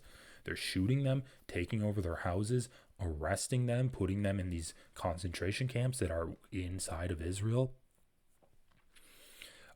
People in Palestine, I mean, in Gaza, Israel's just going to take over all of Gaza. I don't think I need to explain this anymore. So again, criticizing Israel is not on the same playing field as criticizing Hezbollah, as criticizing the Houthis, as criticizing Hamas. It's just simply not the same thing. It's materially different. Israel is not going anywhere, whereas these people are facing extinction. So anyway, just to go back to what Ethan's talking about, oh, these people in Dearborn, Michigan, they're so stupid. They found out pretty quick that they shouldn't have voted for Donald Trump. Leaves a really sour taste in my mouth when he does stuff like that. You don't really care what happens to the Jews. In fact, they're going to hell. They're definitely going to hell. Why is everyone such in a hurry to end the world? Like, let's enjoy our time a little bit. I don't think the rapture's about sending you to hell. I think you just stay on Earth. Well, I think hell comes to Earth, right? That sounds horrible. Let's put that off. Yeah. And Why we want the that? people being raptured are being removed from the scenario before the shit really hits the fan. I thought the good people go to heaven. They do, and that's what the rapture is. Is that how you but understand this it, Nate? Almost done with this section. You say that? That's literally what Nazis would have said in World War II. They would have literally articulated their hatred of Jewish That's people correct, and the but reasons once again- why in exactly the way you've just done. Didn't explain why he's wrong. I don't have a hatred for Jewish people. You do. I don't like a religion that says that they're better than other. I don't hate Jews. Who said that? I'm talking about Zionism. I'm talking about Israel. By the way, he can't keep track because he goes like, the Jews killed JFK. It's like he's blurring the He keeps lines forgetting. consistently, yeah. Yeah, the dog whistle. And what's that? Well, you do. You obviously do. It's blatant. No one watching this will draw any other conclusion. I'm staggered about how brazen you've been. Well, yeah, I mean, I don't like it when people think they're better than other people. And you see that in Israel, and they're acting like that. And they're treating Palestinians like second-class citizens. They're treating them like subhuman beasts. And it sells that in their top. By the way, I doubt this dude gives a single fuck about Palestinians. Like, all of a sudden, he's an activist, and he's riding such a fat clout wave. You know what I mean? Yeah. Like, I'm sure he's been engaged with this for years. Oh I'm my sure god, my of computer it. is dying. Jay Fella. I'm gonna need It's one of our some thumbs finals. up. Thanks for the 5 gifted. Jay Fella. Okay, this video finally paused. Well, I was going to pause it to say that Dan Belzerian is being comical when he's saying that I don't like people that think they're better than other people. Okay, then where's all this smoke for Christians? Where's all this smoke for Muslims? Where's all this smoke for Scientologists and Jehovah's Witness? Every religion thinks they're the chosen people. So dumb. So dumb. Appreciate that. Talmud. So it says if you are not a Jew, that you are basically subhuman. No, it doesn't. And I don't think that Judaism and Christianity go hand in hand. I mean, they believe that Jesus is in hell burning in human shit. And they He believe keeps saying that. I'm like, Jews don't even believe in hell. He's in burning shit, like actual shit on fire, because he says it twice. Virgin Mary's a whore. The So I don't Virgin think Mary's a there's two whore. religions that really intersect very To be well. fair, I think you have said that, Ethan. Yeah, I mean, she obviously fucked. I didn't say she's a whore, but she's enjoying herself. You know what I mean? Like, clearly somebody nutted in her. Is he maybe getting Can I say that? Mary Magdalene? Confused? Clearly somebody forgot to pull out.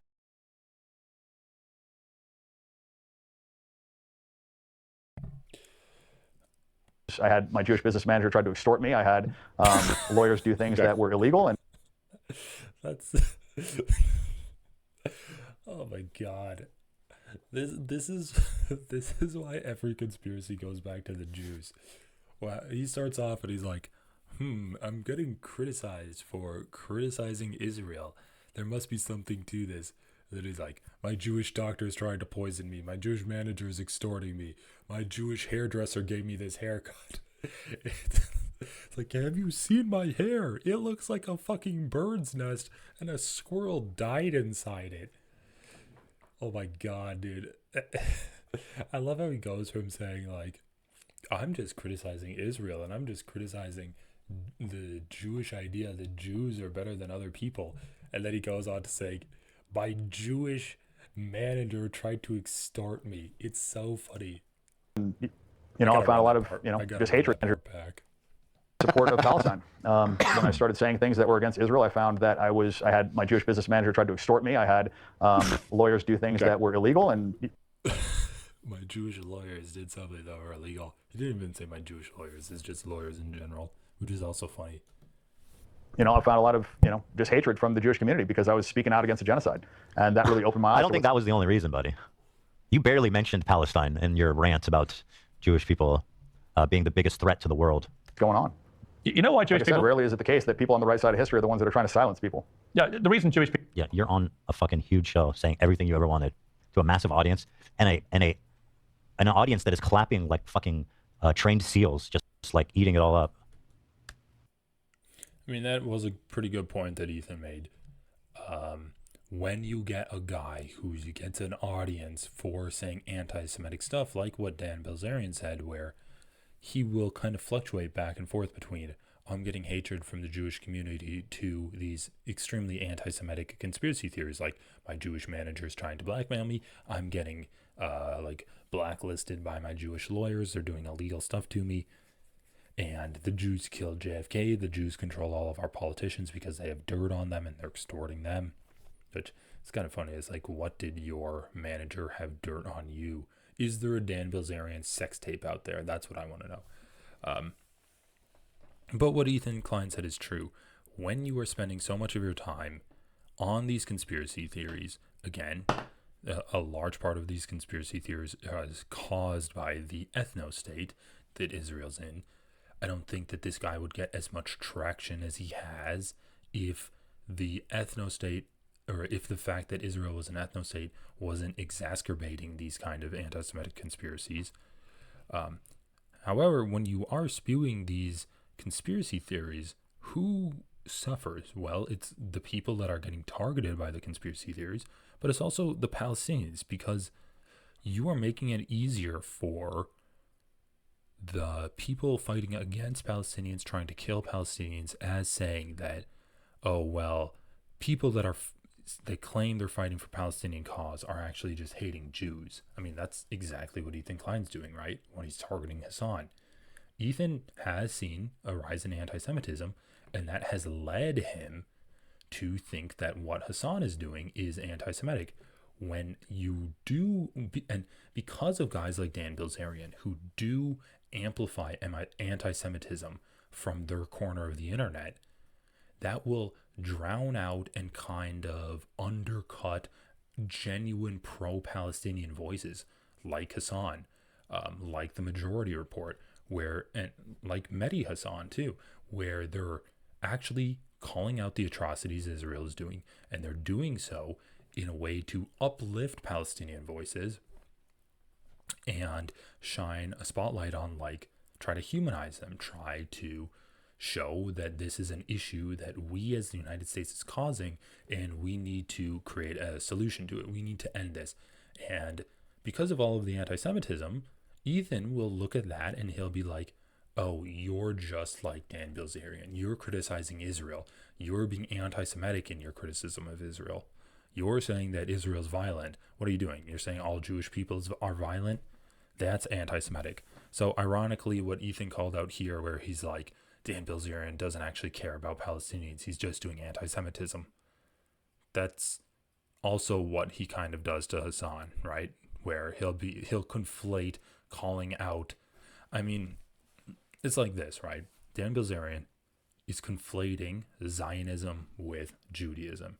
He's conflating the idea that Israel needs to take over everything as the idea that Jews believe they are superior and they run the world. That's on the anti-Jewish, anti-Zionist side. Ethan's doing the same thing, but on the pro-Jewish, pro-Zionist side.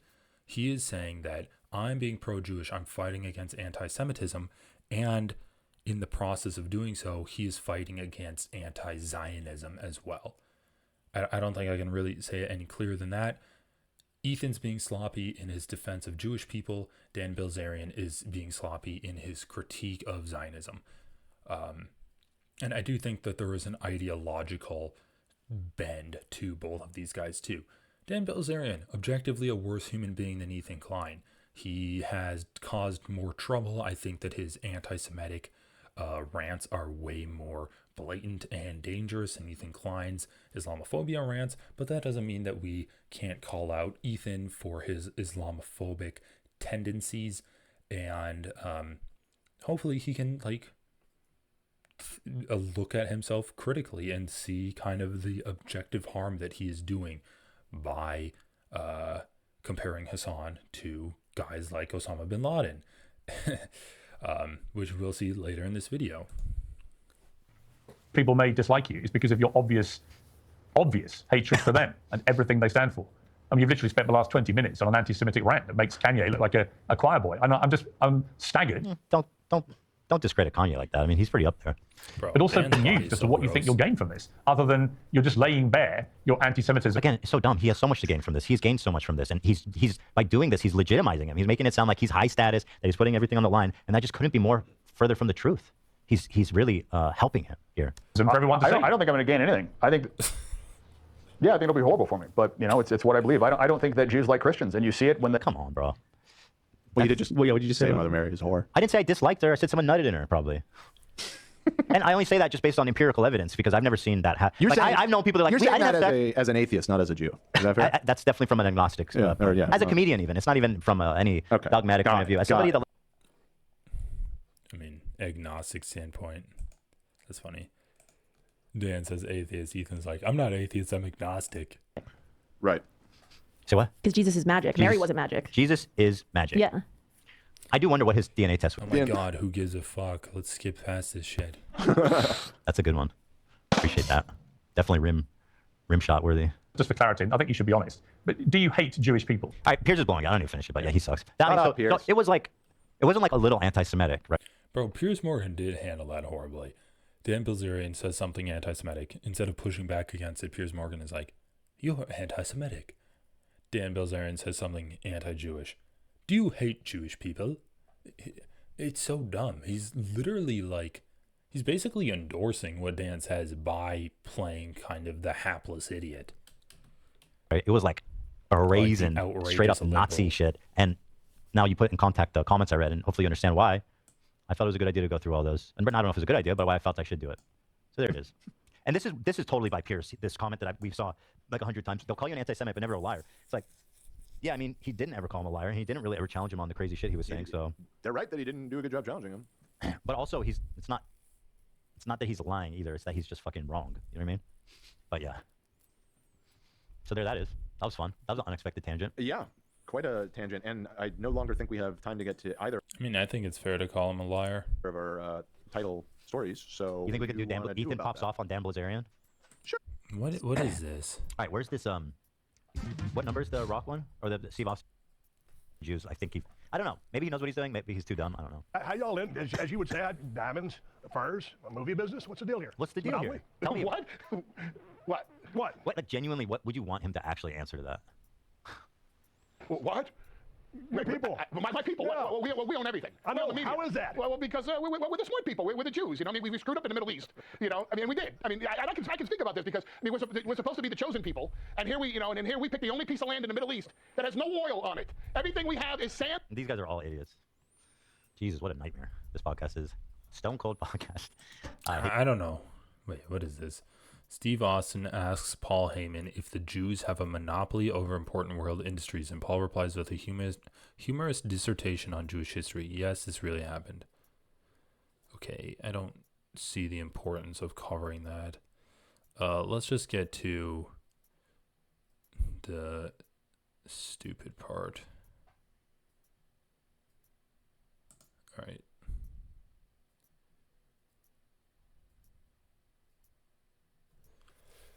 So this is going to be interesting if this ever loads. But essentially we have Ethan doing a dumb game between is it Twitch or is it terrorists? Yeah, I kind of did like a old school joke. Are you proud of me? Yeah, he did a little front fella. Nice job. Yeah, nice job. It's got strict maritime crew requirements. Yeah. What's the minimum requirement? Wait, somebody said Soul Cycle is the second comment! Exclamation mark. On what? On that video that we just watched? Is that what they're talking about? Okay, wait, I can't. You can't? I can't go down the cycle hole. I wanted to play this with you, Dan, because you said you're really good at it. Hit me with that game show. Today, my friends, we are going to play the exciting game here. You at home, play along. We're going to play, is it Twitch or is it a terrorist? Let's take a look here, guys. Start. So, what is this? This is a gripe site and is not affiliated with nor endorsed by Twitch or Amazon. Okay, so, I mean, to start off, you have Twitch or terrorist. Great job. So the premise of this game is that you will get a quote and you have to decide whether it is said by someone on Twitch or is said by someone who the United States has deemed a terrorist. And who do they have as the front men of this game? Well, you have Twitch streamer Hasan versus terrorist Osama bin Laden. Great comparison you're putting out there, Ethan. Can you tell what I said about how Ethan is conflating pro-Palestinian voices with anti-Zionist voices? I mean, anti-Jewish voices. Can you see why I said that? Why I phrased it the way that I did? When Ethan is... I mean, okay. Ethan played a segment of Dan Belzerian saying disgustingly anti-Semitic stuff for a good 2 hours, right? It started off at 1 hour 9 minutes, and we're at essentially it ended at 3 hours, 8 minutes. So that's 2 hours. He was covering that for 2 hours. He covered a guy being anti-Semitic. Now he's covering Hasan, who basically fights against anti-Semitism and is an extremely valuable pro-Palestinian voice. And he's comparing him to a terrorist, Osama bin Laden, who is anti-Semitic. He is anti-American. You can see where people are criticizing Ethan for doing this, right? This conflation of pro-Palestinian to anti-American, anti-Zionist, or anti-American, anti-Semitic, fucking, like, murderer guy. You had Dan Belzerian, anti-Semitic. Then you have Hasan, pro-Palestinian. Ethan's painting him as anti-Semitic. And then you have Osama bin Laden. I mean, yeah, Let's take a look just here, guys. gross stuff. Start. All right, everybody, hit me with that suspense. Good. First it was Gaza, then it was Lebanon. Next, oh shit, I'm being timed. Next is the rest of the world. They own America, they own Europe. They control information, porn, Hollywood, banking, your favorite celebrity CEO. Israel's just getting started. Resist. What? I don't know. First it was Gaza, then it was Lebanon. Next, it's the rest of the world. They own America, they own Europe. They control information, porn, Hollywood, banking. So yeah, this is an anti-Semitic conspiracy theory, right? Oh, the Jews control all of the banks. The Jews control Hollywood, porn, information. I know. And I even know who said it. Which one? That's a Sneeko quote. Twitch. He said that on Twitch? Oh, he No, he said it tweeted on Twitter. it. So he tweeted it. Again, this is part of Ethan's crusade against Hasan and against Twitch. I mean, let's just look something up. Sneeko is banned from YouTube, Twitch, and Kick right now. Okay, so Sneeko is banned off of Twitch. He's banned off of Twitch for anti-Semitic comments. This was posted Friday, October 25th. We can also see that Myron Gaines is banned on Twitch for being too real about, I mean, he's just lying, but he's banned on Twitch. Myron got shut down mid-rant. Fucking problem, because these guys are gonna follow in your footsteps. Next thing you know, they're going into fucking 304s and they become addicted, and then they don't have they don't have the ability or the confidence, right, or the motivation to go out there and forge real life. You fucking dumbasses. Okay? They will ruin your life. They'll siphon all the value from you, and they'll fucking leave you. Yep. Okay? That's what ends up happening. All right? You look at someone like, look at these streamers as an example. How many times has Neon broken up with the Sam bitch? How many times? And she embarrasses him. Oh, gross. He said sand, bitch? What the fuck? Okay, so this isn't about being too real about famous male streamers being simps or thoughts. This is just racism. How many times? Vitaly brought photos of her naked. In person. That right there would have ended shit for most people. Jinxie's crying over this chick. He's addicted to porn because of her. How funny is that? A girl tell you. What are these comments? You can't look at the girls to do the same thing that I do. The irony is crazy. Right? And these guys have big audiences, and they're making it okay to get with girls that are 304s. No! Women like this will ruin your fucking life, because let me tell Bro, this is so gross. This is so gross, dude. Talk about 3 or 4s. Ugh. I feel bad for playing this, but I just want to see it when it gets cut off. you guys something about whores. That's going to be satisfying. Okay? For all the young people that are watching right now, hopefully we're on the front page of Twitch so this can fucking get us. Oh, and then it got canceled there? That's hilarious. Oh, Fresh and Fit podcast went offline. Oh, nice. Beautiful. Okay, so anyway, Fresh and Fit banned from Twitch. Sneeko banned from YouTube. If you type Sneeko into YouTube, you get this. 320k views 10 days ago. Sneeko just getting bullied by a guy. And it's like a reaction of a guy who made the content. Or it's a reaction to the original video. I'm not really sure what the deal is there. I'm going to start closing these tabs. If you search up Fresh and Fit on YouTube, oh, look at this. A video was posted 43 minutes ago. So if Ethan's going to be criticizing Twitch, Twitch has banned these guys. YouTube has not banned these guys. Twitch has banned Sneeko. Also, YouTube banned Sneeko because Sneeko's just a horrible person, apparently.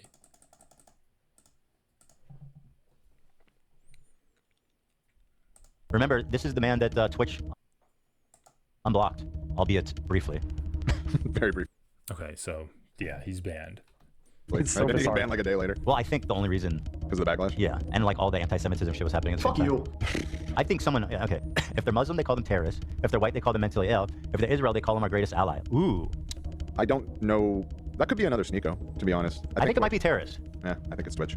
All right, I'm going with Dan. Why would it? This is so stupid. Why would it? Okay, so obviously we know that what Ethan means by a terrorist is like a resistance group in Gaza, in Lebanon, in Yemen. Why would they say that if they're in Israel, they're our greatest ally? Unless he's talking about an Israeli IDF member as a terrorist, which would be ironic. Dan's playing. Oh, yeah, you got it. But again, why would it be talking about an ally to Israel? Also, who made this stupid game? They have the wrong fucking tweet here. Israel just immortalized him. Stupid move releasing the footage. Tanks, drones, and snipers against a decapitated man wielding a stick. The perfect visual representation of this war. Myron. I mean, this is... Oh, no, it's Sneeko. Oh, Sneeko again. Also, Myron was also unblocked, albeit briefly. Somebody definitely went out of their way to bring those two back. Yeah, guess what? Myron is allowed on YouTube. Why don't you have criticism for them? Tanks, drones, and snipers against a decapitated man wielding a stick. The perfect visual representation of this war. Cowards operating the world's most advanced military equipment versus the sheer will of human spirit. I think that one is going to be terrorist. All right. I think. Let's take a look. Ooh. Wait, hold on. This isn't fun. It's all Myron and Sneeko. I mean, I wasn't super confident. We all know that the real reason Ethan wants to play this is to find quotes that make Hasan look bad. To have a sound bite where he can say, oh, Hasan said that? That's so bad. I thought a terrorist said that. So we all know that happens. Okay. Because when I played this the other day, I had like 100% win rate, dude. I don't know who made this, but yeah, I'm not a fan of the Hasan and Osama on the front page. They need at least... Yeah, AB calls that shit out. What does Ethan do? He doesn't do anything, to be honest. Well, at least if they're going to compare them, I mean, I'll guess. But right now it's just Sneeko and Myron, who are obviously anti-Semitic. Oh, if they're going to compare them, I'll guess. I mean, it's pretty gross, right? It's racist at its most basic level. Oh, Hasan's a brown guy. Or, you know, our conception of him is being a brown person. We'll compare him to Osama bin Laden. Because they both said anti-Semitic things, right? Ha ha ha. And then at like a little bit of a deeper level, not too much deeper because the people that made this are pretty shallow, but at a little bit of a deeper level, it's extremely like disheartening to people that are being pro-Palestinian with their content that they're making. They're making the case where, oh, if you're pro-Palestinian, you're just as bad as Osama bin Laden. That's essentially what this game is saying, and AB calls it out. Yeah, it's a horrible, disgusting comparison to make. And Ethan says, oh, well, if they're comparing it, I'll guess. Oh, I'll guess. Leftists preaching foam at the mouth at the thought of a revolution happening in America, but as soon as it happens in the Middle East, what they're doing is wrong. I know that one. That's my good friend over at Twitch. Rising Star of the Year 2 times. One time. One time and nominated another time. It is currently on sabbatical. Frogan. Yeah, this is the tweet that started it all. This is what I like about this is, I mean, Hamas and attacking on October 7th is not the start of a revolution. And then the second thing that I kind of like about it is showing how stupid of an idea of a revolution happening in America really is. Are we going to attack the federal government and then just spend the next like year getting completely destroyed by them? Pretty dumb on both sides. The one that I read that made me unfollow her. Nice. Bloodthirsty, violent pig dog. I want to say that's. I'm gonna say it's Twitch. I mean, that's final answer. I'm not super confident, but I think it's Twitch. Pretty sure I know who that is. I think it's Hasan. Yes, it is. There it is. Oh, we even get a clip. Do you think the Israeli state was just like peacefully coexisting, and then these guys came in with fucking glider? Bro, there's literally a pretty famous clip of Hasan saying bloodthirsty, violent pig dog. You can look it up in the Richie Torres document that he sent to Dan Clancy. Hasan was saying that in respect to the Israeli spokesperson basically just saying like, oh yeah, we should kill all Palestinians. They're basically the same as Hamas. Who made this? Who made this stupid ass game? We've gone through like 5 slides, and 2 out of the 5 slides have been errors. Out of nowhere? Don't say f off, dude. They didn't deserve it, you fucking idiot. My goal is solutions. Your goal is the continuation of violence. Wait, you want... He doesn't even say pig dog in this clip. Oh, this website. Not that good, turns out. Stop calling them globalists, elites, Frankists, What the fuck is that word? That one's Myron. Sabintanist, communist, deep state, Zionist, oligarch, Rothschild bankers. Just say Jew. That's Myron. Dude, we need more variety. This isn't proving anything. The United States should be held responsible at the end of the day for 9/11 the same way that people say Israel should be held responsible for the attack on October 7th. That's a hard one. Any thoughts? Fuck. We're almost out of time. Terrorist, I guess. Terrorist. I don't feel confident on this one. Ooh. Oh, that was a Denims. Wait, it's me. Oh, it's Denims, yeah.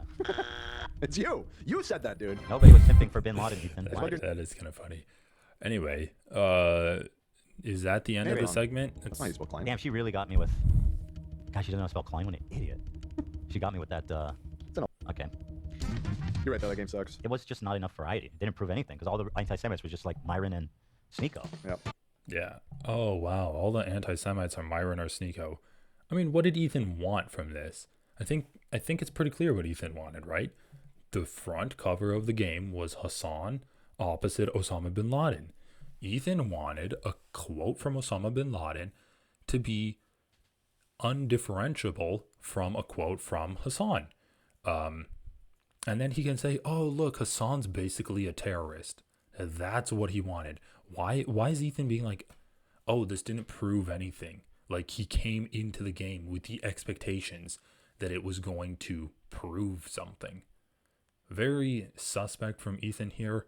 And I think the most obvious conclusion that we can draw from this is he was trying to paint Hasan as a terrorist. He's painted him as a terrorist sympathizer before. Now he wants to go full terrorist on Hasan. Pretty gross stuff all around, and you can tell that the cast was kind of like begrudgingly playing along with it, but still weird stuff. All right, well, thanks for playing, everybody. Having too much fun out here, aren't we? Also, I don't know. I don't really like the juxtaposition between Ethan's happy, fun, nothing really matters antics. We're just doing a show here, boys. We're just doing stuff for entertainment. I'm going to be your dancing monkey for the afternoon. And then him intersplicing that with extremely heavy topics of anti-Semitism and basically comparing his old friend to a terrorist. I don't really like that vibe switch. Okay, let's watch this a little bit. So this is Hasan reacting to Philip DeFranco, and I think that it is worth watching a bit of. We're not going to watch the whole thing because I'm going to be reacting to someone reacting to someone reacting, and then I guess he's reacting to Ethan reacting. So I think it's a little too deep into the meta. It was wrong that the opening image was a side-by-side of Hasan Piker and Osama bin Laden. And in fact, at a later point in the game, you had someone from H3's team, AB, even calling that out. I don't know who made this, but yeah, I'm not a fan of the Hasan and Osama on the front page. They need at least if they're going to compare them, I mean, I'll guess. And so with all this, it appears that they were playing a game from a website called Twitch or Terrorist.com. And to play, you had to read quotes and guess if a Twitch streamer or a terrorist said. And they all ended up being Twitch streamer quotes, mostly from other creators by the name of like Sneeko and Myron, who've been heavily criticized for They're not even, for the record, these guys aren't even Twitch streamers, okay? And yes, it is fucking insane. It is fucking insane to just like put actual alongside people who are not anti-Semitic, but yeah, that's the other thing that I didn't really cover, but the Denims quote, the Hasan quote, the Frogan quote, none of that was really anti-Semitic. I mean, we can go back, but I mean, yeah, and then some of the shit was anti-Semitic. So again, just misleading an uncritically thinking audience. Ethan Klein is. in an effort to be like, see, they're all terrorists. Look at all these guys. I didn't expect you to cover this. I wouldn't have, but Philly D is covering it. Anti-Semitism in the past for posts like these, which made its way into the game. But also, yeah, Dan made this site, including all the other sites. Destiny's second in command. Isn't people who are on the planet? But again, most ended up being from creators Sneeko and Myron, so he ended up closing the game by saying, You're right, though, that game sucks. It was just not enough variety. It didn't prove anything because all the anti-Semites was just like Myron and Sneeko. And so all that happens, but then once the clips... Damn, I can't believe that they couldn't find anti-Semitic quotes of me. Perhaps because I'm not an anti-Semite. Damn, why doesn't this have more quotes of Hasan being anti-Semitic? Of Ethan playing the game make their way to Twitter, there was backlash everywhere, with a number of people saying things like Ethan Klein comparing a Muslim anti-war content creator to Osama bin Laden. He got other Muslim and Jewish content creators banned for calling Sabra hummus the lowest tier commercial hummus because a lot of Israelis eat it. What the actual hell? As well as Islamophobia on full display. And if Ethan Klein actually cared about anti-Semitism instead of merely feeling disrespected... Noah Colwyn? Whoa! Whoa! I gotta text my mans. Be like, yo, you made it. Oh my Jewish God. People by being a nonstop. He would consider what it means to... Okay, I wanted to get to this Nazis, part. And that I am... I'm gonna speed it up First as of all, well. Friend is wild. That's a, you know, that's a wild thing to care about anti-Semitism is wild. Like I've stood by this man side by side and we've dunked on anti-Semites together. You know what I mean? And anti-Semitism together. Like what the is going on? Read his post is psychotic. I haven't even read any of this shit. Myron is an easy dunk. He makes it incredibly easy to virtue signal that you are against anti-Semitism. If Hasan cared about anti-Semitism, he would listen to his Jewish friend when he expressed his genuine concern for anti-Semitism festering in his own community. First of all, friend is wild. That's a, you know, that's a wild thing to just drop in there after like a month of crash out post after crash out post demanding that an adpocalypse happen on Twitch because Twitch is, you know, housing Klansmen and Nazis and that I am like an anti-Semite. That's wild to be like, oh, but I'm just your friend, your Jewish friend, which is also additionally crazy considering that I have a shit ton of Jewish friends. None of them agree with Ethan. What the fuck? That's insane. What? And we literally insta-ban anti-Semitism in this community. Like, I personally do it regularly. If Hasan cared about anti-Semitism, he would stop purity testing every Jew based on Zionist, anti-Zionist, a term that has lost all meaning. 90% of Jews globally would be considered a Zionist, a term that encapsulates both religious supremacists who believe they have a mandate. Bro, what the fuck is Ethan actually talking about here? The only like Zionist Jewish friend that Hasan has is Ethan. I mean, I don't know, off the top of my head, Sam Cedar, Felix Bitterman, those two guys are both Jewish. They're both anti-Zionist.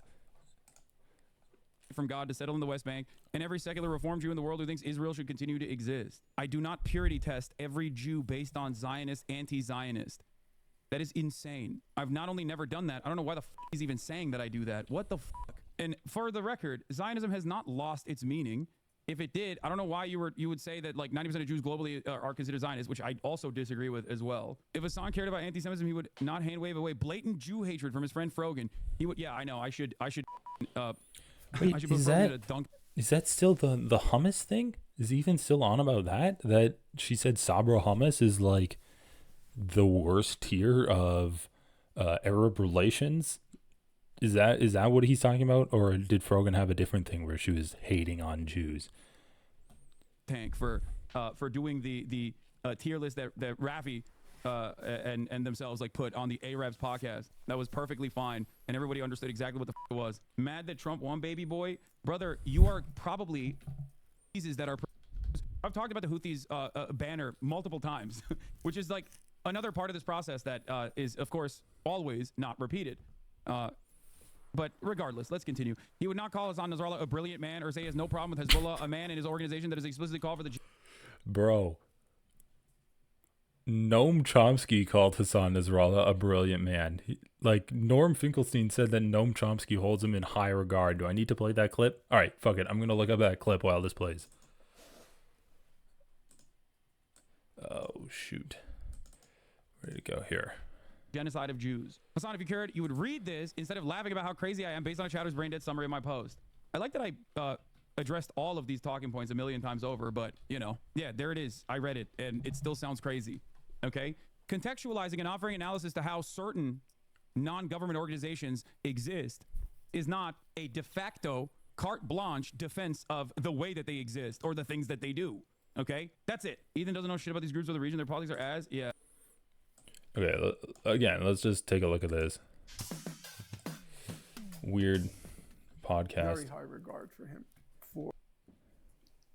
By the way, Professor Chomsky had a very high regard for Saeed Nasrallah.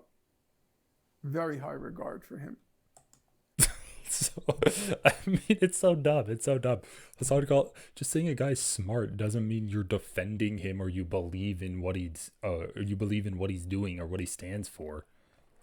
God damn, Ethan's so stupid. I mean, is he gonna criticize Noam Chomsky and Norman Finkelstein now? I spoke to Professor Chomsky on occasion about these issues. By the way, Professor Chomsky had a very high regard for Saeed Nasrallah. Very high regard for him. But he would say, I don't believe Hezbollah is a strategic threat to Israel. I don't think that's true. And I thought, well, no, Chomsky's known for his pessimism. Okay, so Noam Chomsky says, I don't think Hezbollah is a strategic threat to Israel. And by the way, the leader of Hezbollah is a brilliant guy that I hold in high regard. I mean, maybe we can find Noam Chomsky talking about it directly, but Norman Finkelstein is claiming that. So are we going to get this anti-Noam Chomsky stuff now from Ethan? He's just like, whatever. Bro, it's not a summary. It's not even a summary. You look at screenshots. What? What? He's saying, read this. And I am. Criticizing Ethan saying you look at summary of chatters. What? I'm confused. Ethan literally looks for clips in the Destiny Reddit. Yeah, I know. I like that a lot of Ethan's Destiny subreddit that he's like scoured. Why is this on a game called Twitch or Terrorist? Because he's accused of supporting terrorism by Ethan. The subreddit that's called the fucking Dalaban or the Twitter community speak of French here is carrying a lot of the fucking burden. I think it was AB who commented on how bad it was and carrying a lot of the fucking comparison is. I didn't make the site. I opened it for like 2 minutes and mostly talked about how dumb it is. We immediately commented on how dumb the Osama versus Hasan comparison is. Unless you speak of French here, is yeah, that's not true at all. Unless he's speaking French here. Great stuff was on. Anyway, let's just get into these Instagram clips.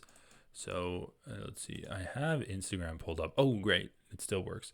So Q. Can I zoom in? I don't think so. Nope. Why is Hasan in a game called Twitch or a Terrorist? Answer, because he is accused of supporting terrorism. By who? This is the beginning and end of this analysis. I mean, you're making the comparison between Hasan and a terrorist. You're not accusing him of supporting terrorism. You're basically saying he is a terrorist, right? That's the point of comparing him to a terrorist. There are plenty of quotes on this site from non-Muslims. Okay. What? I mean, Hasan's not a Muslim. Okay, whatever. I didn't make the site. I opened it for like 2 minutes and mostly talked about how dumb it is. You chose to platform the site. I mean, you went through your entire spiel about Dan Belzerian being platformed by Piers Morgan. We immediately commented on how dumb the Osama versus Hasan comparison is. I mean, okay, first of all, they didn't talk about how dumb it is mostly. Ethan was going into the site trying to prove a point that Hasan is a terrorist, right? That's why he kept saying, this doesn't prove anything, this doesn't prove anything, this is so stupid. This is only Myron and Sneeko. He wanted it to prove that Hasan is saying terrorist stuff. I closed it after 2 minutes and said the game was dumb because it just keeps quoting Sneeko and Myron, which doesn't prove anything. Again, what are you trying to prove? You're trying to prove that Hasan is a terrorist. All right, let's get into these Hasan tweets. So, first off, Myron goes off on Jews. This is the Myron quote that we saw. Hitler was right about that you N-words. You come to a country, you push pornography. And then it's like talking about how the Jews are pushing pornography. And then Hasan retweets this or reposts it or whatever. This shit has 50k likes, man. I'm losing my effing mind. Unrestricted anti-Semitism. And if we look at...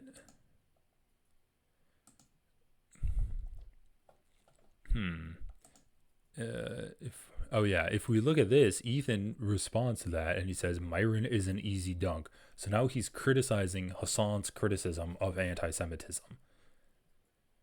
And Ethan's not lost in the sauce. Myron is an easy dunk. He makes it incredibly easy to virtue signal that you are against anti-Semitism. That's because he's very blatantly anti-Semitic. If Hasan cared about anti-Semitism, he'd listen to his Jewish friend when he expresses genuine concern for the anti-Semitism and festering in his own community. I mean, he had like a 3-hour conversation with you, Ethan, in like a year ago. He did, about anti-Semitism in his community. I'd say that's pretty caring about your concerns of anti-Semitism. All right, Ethan continues. If Hasan cared about anti-Semitism, he would stop purity testing every Jew based on Zionist, anti-Zionist, a term that has lost all meaning. 90% of Jews globally would be considered Zionist, a term that encapsulates both religious supremacists who believe they have a mandate from God to settle in the West Bank and every secular Reformed Jew in the world who thinks Israel should continue to exist.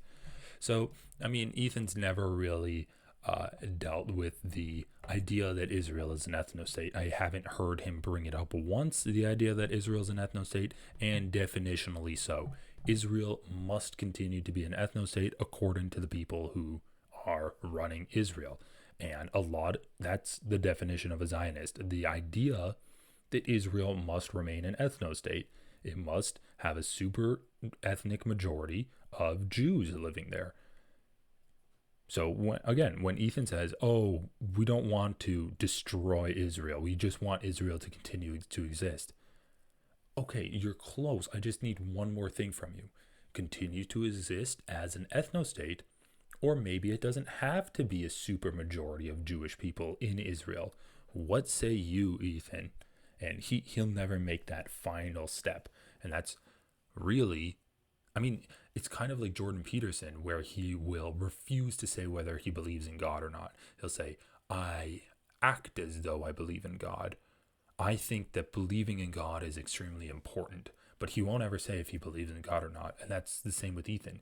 He won't ever say if he thinks that Israel should be an ethno-state or not, or if it should just be a country where Jews can live, but also anyone can have equal rights there. And he's not saying like, oh, when I say that Israel should continue to exist, should it continue to exist as an ethno-state or just as a country named Israel? If Hasan cared about anti-Semitism, he would not hand wave away blatant Jew hatred from his friend Frogan. Wow, Ethan's really mad here, all caps. It must be a hard shit that he's taking on the toilet as he's writing this out. He would not platform uncritically a terrorist-affiliated militant flag who says, a curse upon the Jews. Okay, well, he didn't platform that flag. Uncritically a terrorist-affiliated militant. So he's saying that teenager that Hasan interviewed was a militant. Yeah, he wasn't. Go fuck yourself, Ethan. Nor would he play Houthi propaganda uncritically to his audience who fly the same flag. I mean, whatever, dude. You played Israeli propaganda. Israel, again, is doing way more damage than the Houthis are. Or say he has no problem with Hezbollah, a man and his organization that has explicitly called for the genocide of Jews. Well, guess what? When they are genociding Jews in Israel, then we'll criticize them. But right now, Hezbollah as a resistance group is just trying to get Israel out of Lebanon. And that is a fine goal for Hezbollah. They've done some other fucked up shit in Syria. Criticize them all you want for that. But in terms of their goal of freeing Lebanon from Israel, that is fine. Okay? Hasan, if you cared, you would read this instead of laughing about how crazy I am based on a chatter's brain-dead summary of my post. Well, he did, so we'll see if Ethan responds to that. Okay, let's continue. So we read this already. Oh, yeah. So then Hasan tweets this in response to this clip from Ethan. We are going to play the exciting game here. You at home, play along. We're going to play, is it Twitch or is it a terrorist? Okay, so, and then you get that comparison. Beautiful. My former podcast co-host misunderstood me when I said in America that anti-Semitism is institutionally unacceptable, but Islamophobia is permitted, if not encouraged. Yesterday, he proved my point. So I think this is the big part, right? Anti-Semitism is institutionally unacceptable. And that gets back to what I was saying earlier, where there is this surge of anti-institutionalism in America right now. There's this surge of anti-elitism where people want to tear down the system. And like it or not, I mean, people see, I mean, again, if you go down any conspiracy theory, you'll end up hating Jewish people. You'll end up being anti-Semitic. But people also will, like, anti-Semitism goes hand in hand with anti-elitism and anti-institutionalism just by the nature of the conspiracies of anti-Semitism. If you think Jews control the world and you hate institutions, then of course it's like the logical next step. Oh, well, I'm going to hate Jews too. Let's take them down too.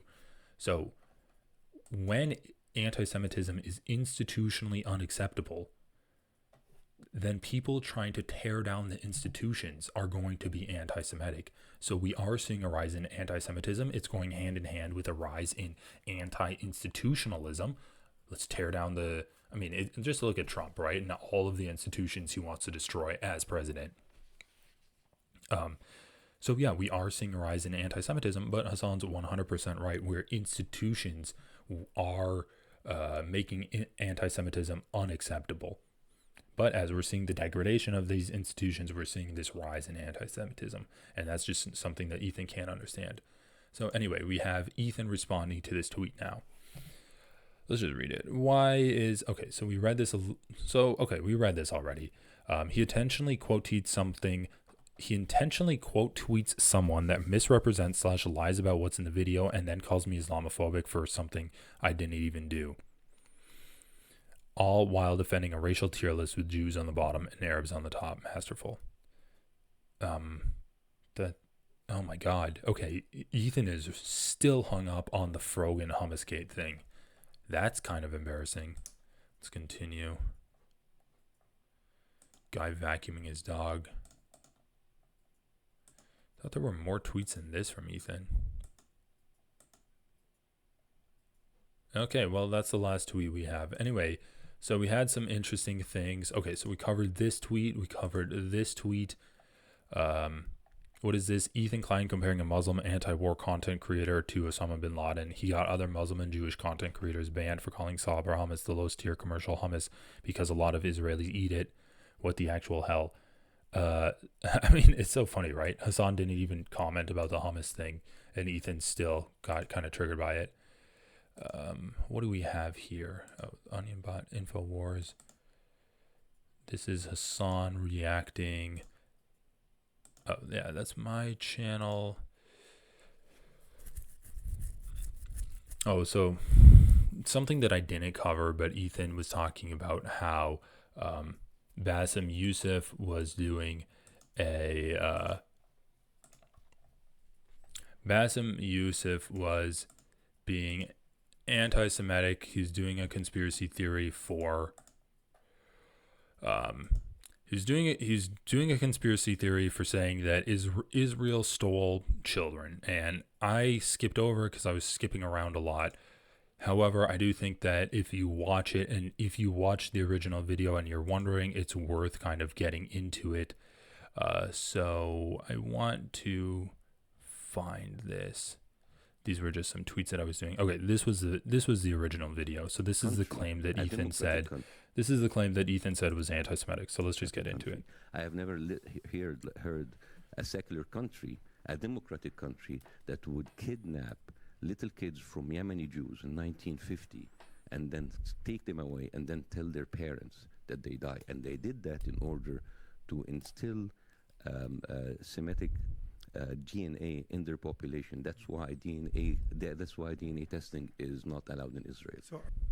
Okay, so pretty wild claim there, right? So what's the claim? Israel stole Yemeni children, died, and they did that so that they could still instill DNA into Israeli babies, basically.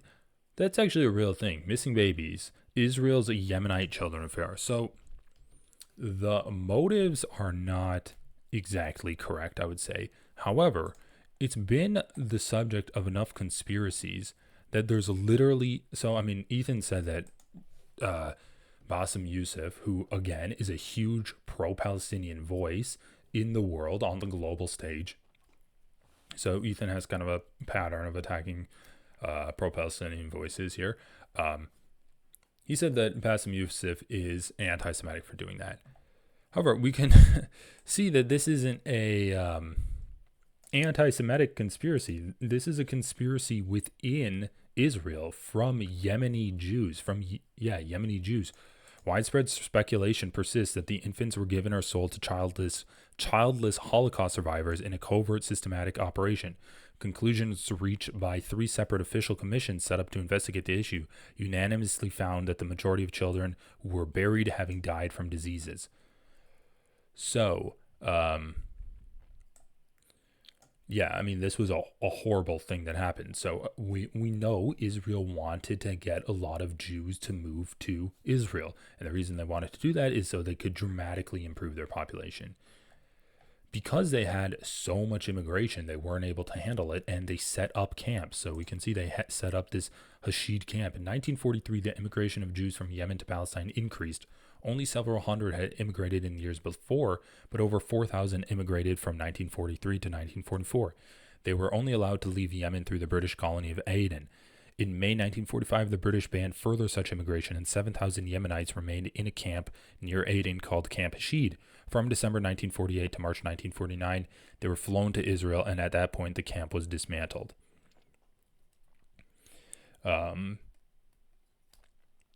So in May 1949, Ahmad bin Yahya, the Imam of Yemen, announced that Jews were permitted to leave the country. The Jewish agency reached an agreement with the British that it would establish a camp near Aden as a temporary location for those Jews.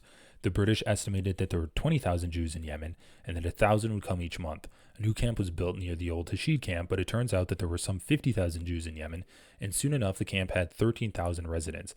They had traveled a dangerous journey by foot, and many were in poor health. The poor infrastructure at the camp only made things worse. So, if we read about this, the Yemenite Children Affair refers to the disappearance of mainly Yemenite Jewish babies and toddlers of immigrants in the newly founded state of Israel from 1948 to 1954. The number of children affected ranges from 1,000 to 5,000. So, basically, 1,000 to 5,000 kids were taken from these Yemeni refugees, essentially. Like, they were immigrants, but they were in pretty horrible camps. And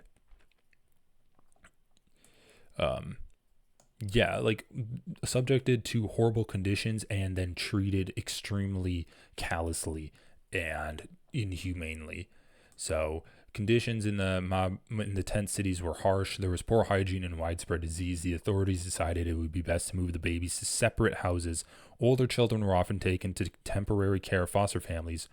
So again, kind of fueling the conspiracy that they were stealing children away from their families and giving them to foster families.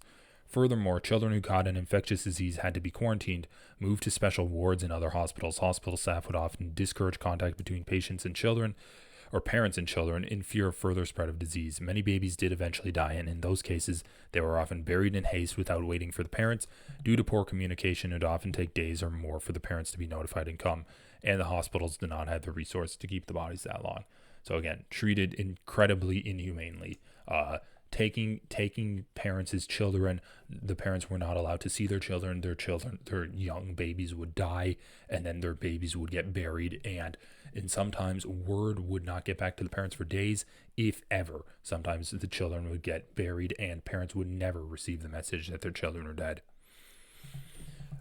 Many of the complaints have common characteristics. Almost all of the missing children were under the age of 3. They were children of new immigrants who were less than a year in Israel and who arrived at the newly founded country in the immigration waves of those years. And almost all were descendants of Mizrahi Jews, especially descendants of immigrants from Yemen. Almost all disappeared while in hospitals or when they were allegedly taken to hospitals. How many conspiracies do we have in the United States of children being swapped at birth by hospitals? People have a fear of hospitals, and when you see your children get taken to hospitals and then you never see them again, that's going to fuel wild conspiracies, especially when the hospital records were so poor. I mean, people barely had a record of the people coming there, rather than, let alone the children that were there and died between 1 and 3 years old. So almost all of the parents received only a spoken explanation that their children had died. The spoken message was only given to the parents when they inquired about the cause of their children's disappearance. And in most instances, they were told of their children's sudden death only after the funeral or alleged funeral was held in their absence. In addition, the death records were incomplete. And then some of the parents of the children who disappeared received a recruitment order from the IDF at a time when their children were supposed to approach the age of recruitment. So yeah, like, again, fueling conspiracies, making parents think that, oh, my child might still be alive. Why would I get this recruitment paper if they weren't? So the mystery has been widely covered by Israeli media. So committees investigated many hundreds of cases and determined that the vast majority of children died, and only in a minority of cases did they not find enough evidence to determine what happened. So again, just one more thing to illustrate how this conspiracy isn't an anti-Semitic conspiracy. The peak of the public outcry on the matter occurred in 1944 or 1994 when Yemenite Rabbi Uzi Meshulam established an armed sect of radical Yemenite Jews in his garden, who barricaded themselves in his home and violently resisted Israeli law enforcement, while demanding that the Israeli government establish a state commission of inquiry to examine the matter.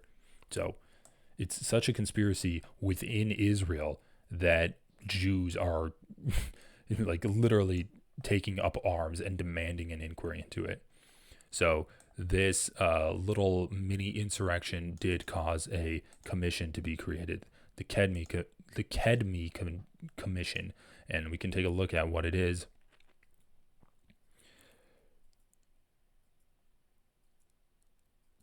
Okay, so I mean, they did a conclusion. So they did another investigation. They examined more than 1,000 cases of missing children.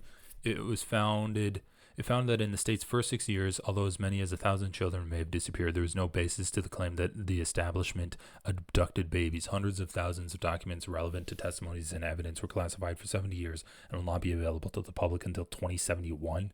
The hell, that's crazy. The committee examined more than 800 cases and did not manage to reach absolute conclusions in 56 of these cases. The committee determined that in 750 cases, the children died. The commission said that 42 children were unaccounted for. In 2001, a 7-year public inquiry commission concluded that the accusations that Yemenite children were kidnapped by the government were not true. 972 of the 1,033 missing children were deceased. 5 additional missing babies were found to be alive. So, yeah, sometimes they just lost the babies and they grew up and they're other people's children now.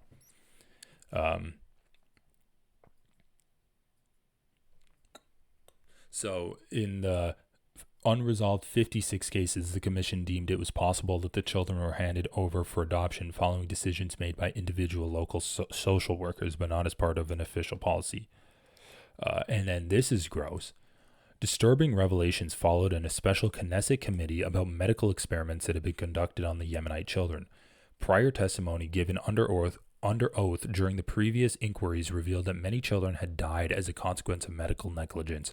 Further testimony revealed that 4 undernourished babies died after being administered an experimental protein injection.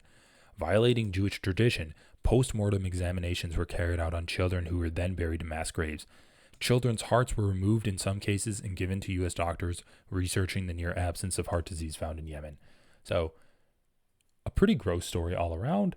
And, yeah, I can't really blame Bassem Youssef for talking about that story as an example of mishandling of children. Again, the whole like bloodline purity thing doesn't seem to be true at all. But we do know that Israel is fixated on having blood purity, and to the extent where they will enshrine it into their laws. Okay. Let's finish this up. What else do we have to talk about? I don't know who made this, but yeah, I'm not a fan of the game show. Today, I wanted to see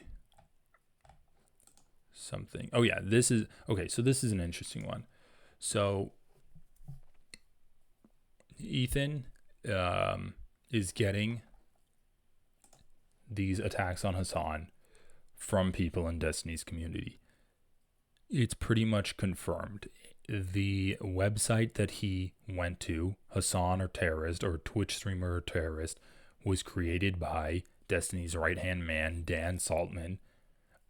He's a Destiny supporter. He hates Hasan. He wants to see Hasan get canceled, and he thinks it would be funny to get him canceled over accusations of anti-Semitism, but he doesn't really care at all. I played a clip already of him admitting that. If you're interested, like, go back, watch the rest of my content.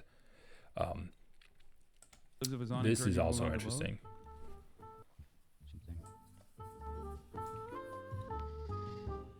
He's actually saying. Here, I don't know what that. Pull this video up. I don't know if it's good or not. It's the Spriggs guy. Ethan Klein was messaging. The Spriggs guy made the logo for that terrorist site. I heard Reddit nerds echoing this talking point. Yeah, I mean, Reddit is endlessly brigadeable. So there's not much you can do, especially if it's like, if you're brigading in a download the VODs, the scripts for subscriptions. Because I was like, if you're going to do what you can do to suck. I think it's time for their Discord to get insane brigading and harassment so unhinged. So he's yeah, well, you know, I think part of that is, yeah, I don't know why Discord allows that kind of shit to fly, but so does Reddit, really. Oh my God, you called it? Let's go. Asmon goes on it now.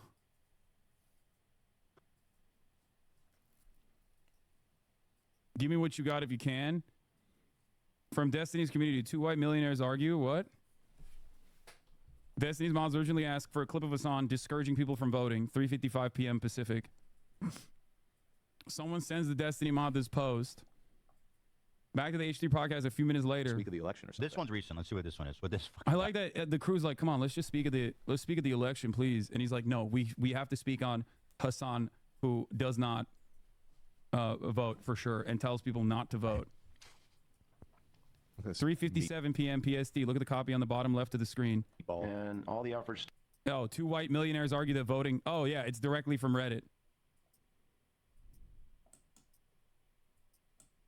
Wow, what a crazy coincidence. Surely that didn't happen again, right? No stone unturned here. Dude, the answer is here. The proof is right here in the pudding, and we're about to taste the pudding. Can you send? I just sent another clip. Okay, within minutes from the article. Wait, this is the same one. Destiny's mod requests examples of Hasan discouraging people from voting again at 4:06. Okay, within minutes, I need to find some clips of Hasan discouraging people from voting. Someone provides the clips titled, Hasan is asked when he will endorse Kamala. By the way, I'm willing to bet that that's probably a fucking gray name sock account that was also asking that too. Here's another one I got. Why you guys look for that? Fighting for a brighter future may be hard work. Again, look at the title of the video on the bottom of the screen. Endorsing this ticket? I mean, when I see some fucking momentum on Gaza.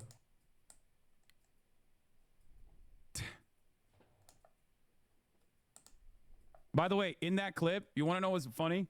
I think in that clip, I literally talk about how if Kamala Harris actually changes trajectory on Gaza, I would start my door knocking operation tomorrow.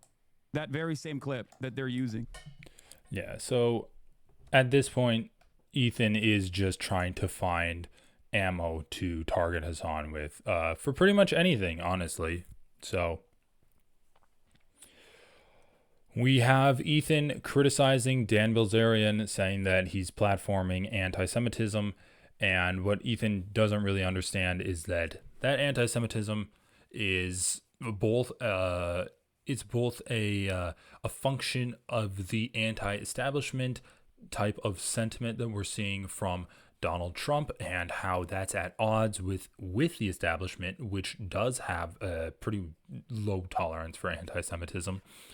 And we can also see that what Ethan is accusing Dan Belzerian of doing, where he's conflating Zionism with Jews, Ethan is doing that exact same thing against Hasan, where he's conflating Hasan being pro-Palestinian with anti-Semitism, and he's attacking Hasan for bringing on that anti-Semitism. Yeah, and effectively he is hurting pro-Palestinian voices and hurting Palestinian people. That's effectively what is happening. So anyway, pretty long video today, and I think that this would be a good way to end it.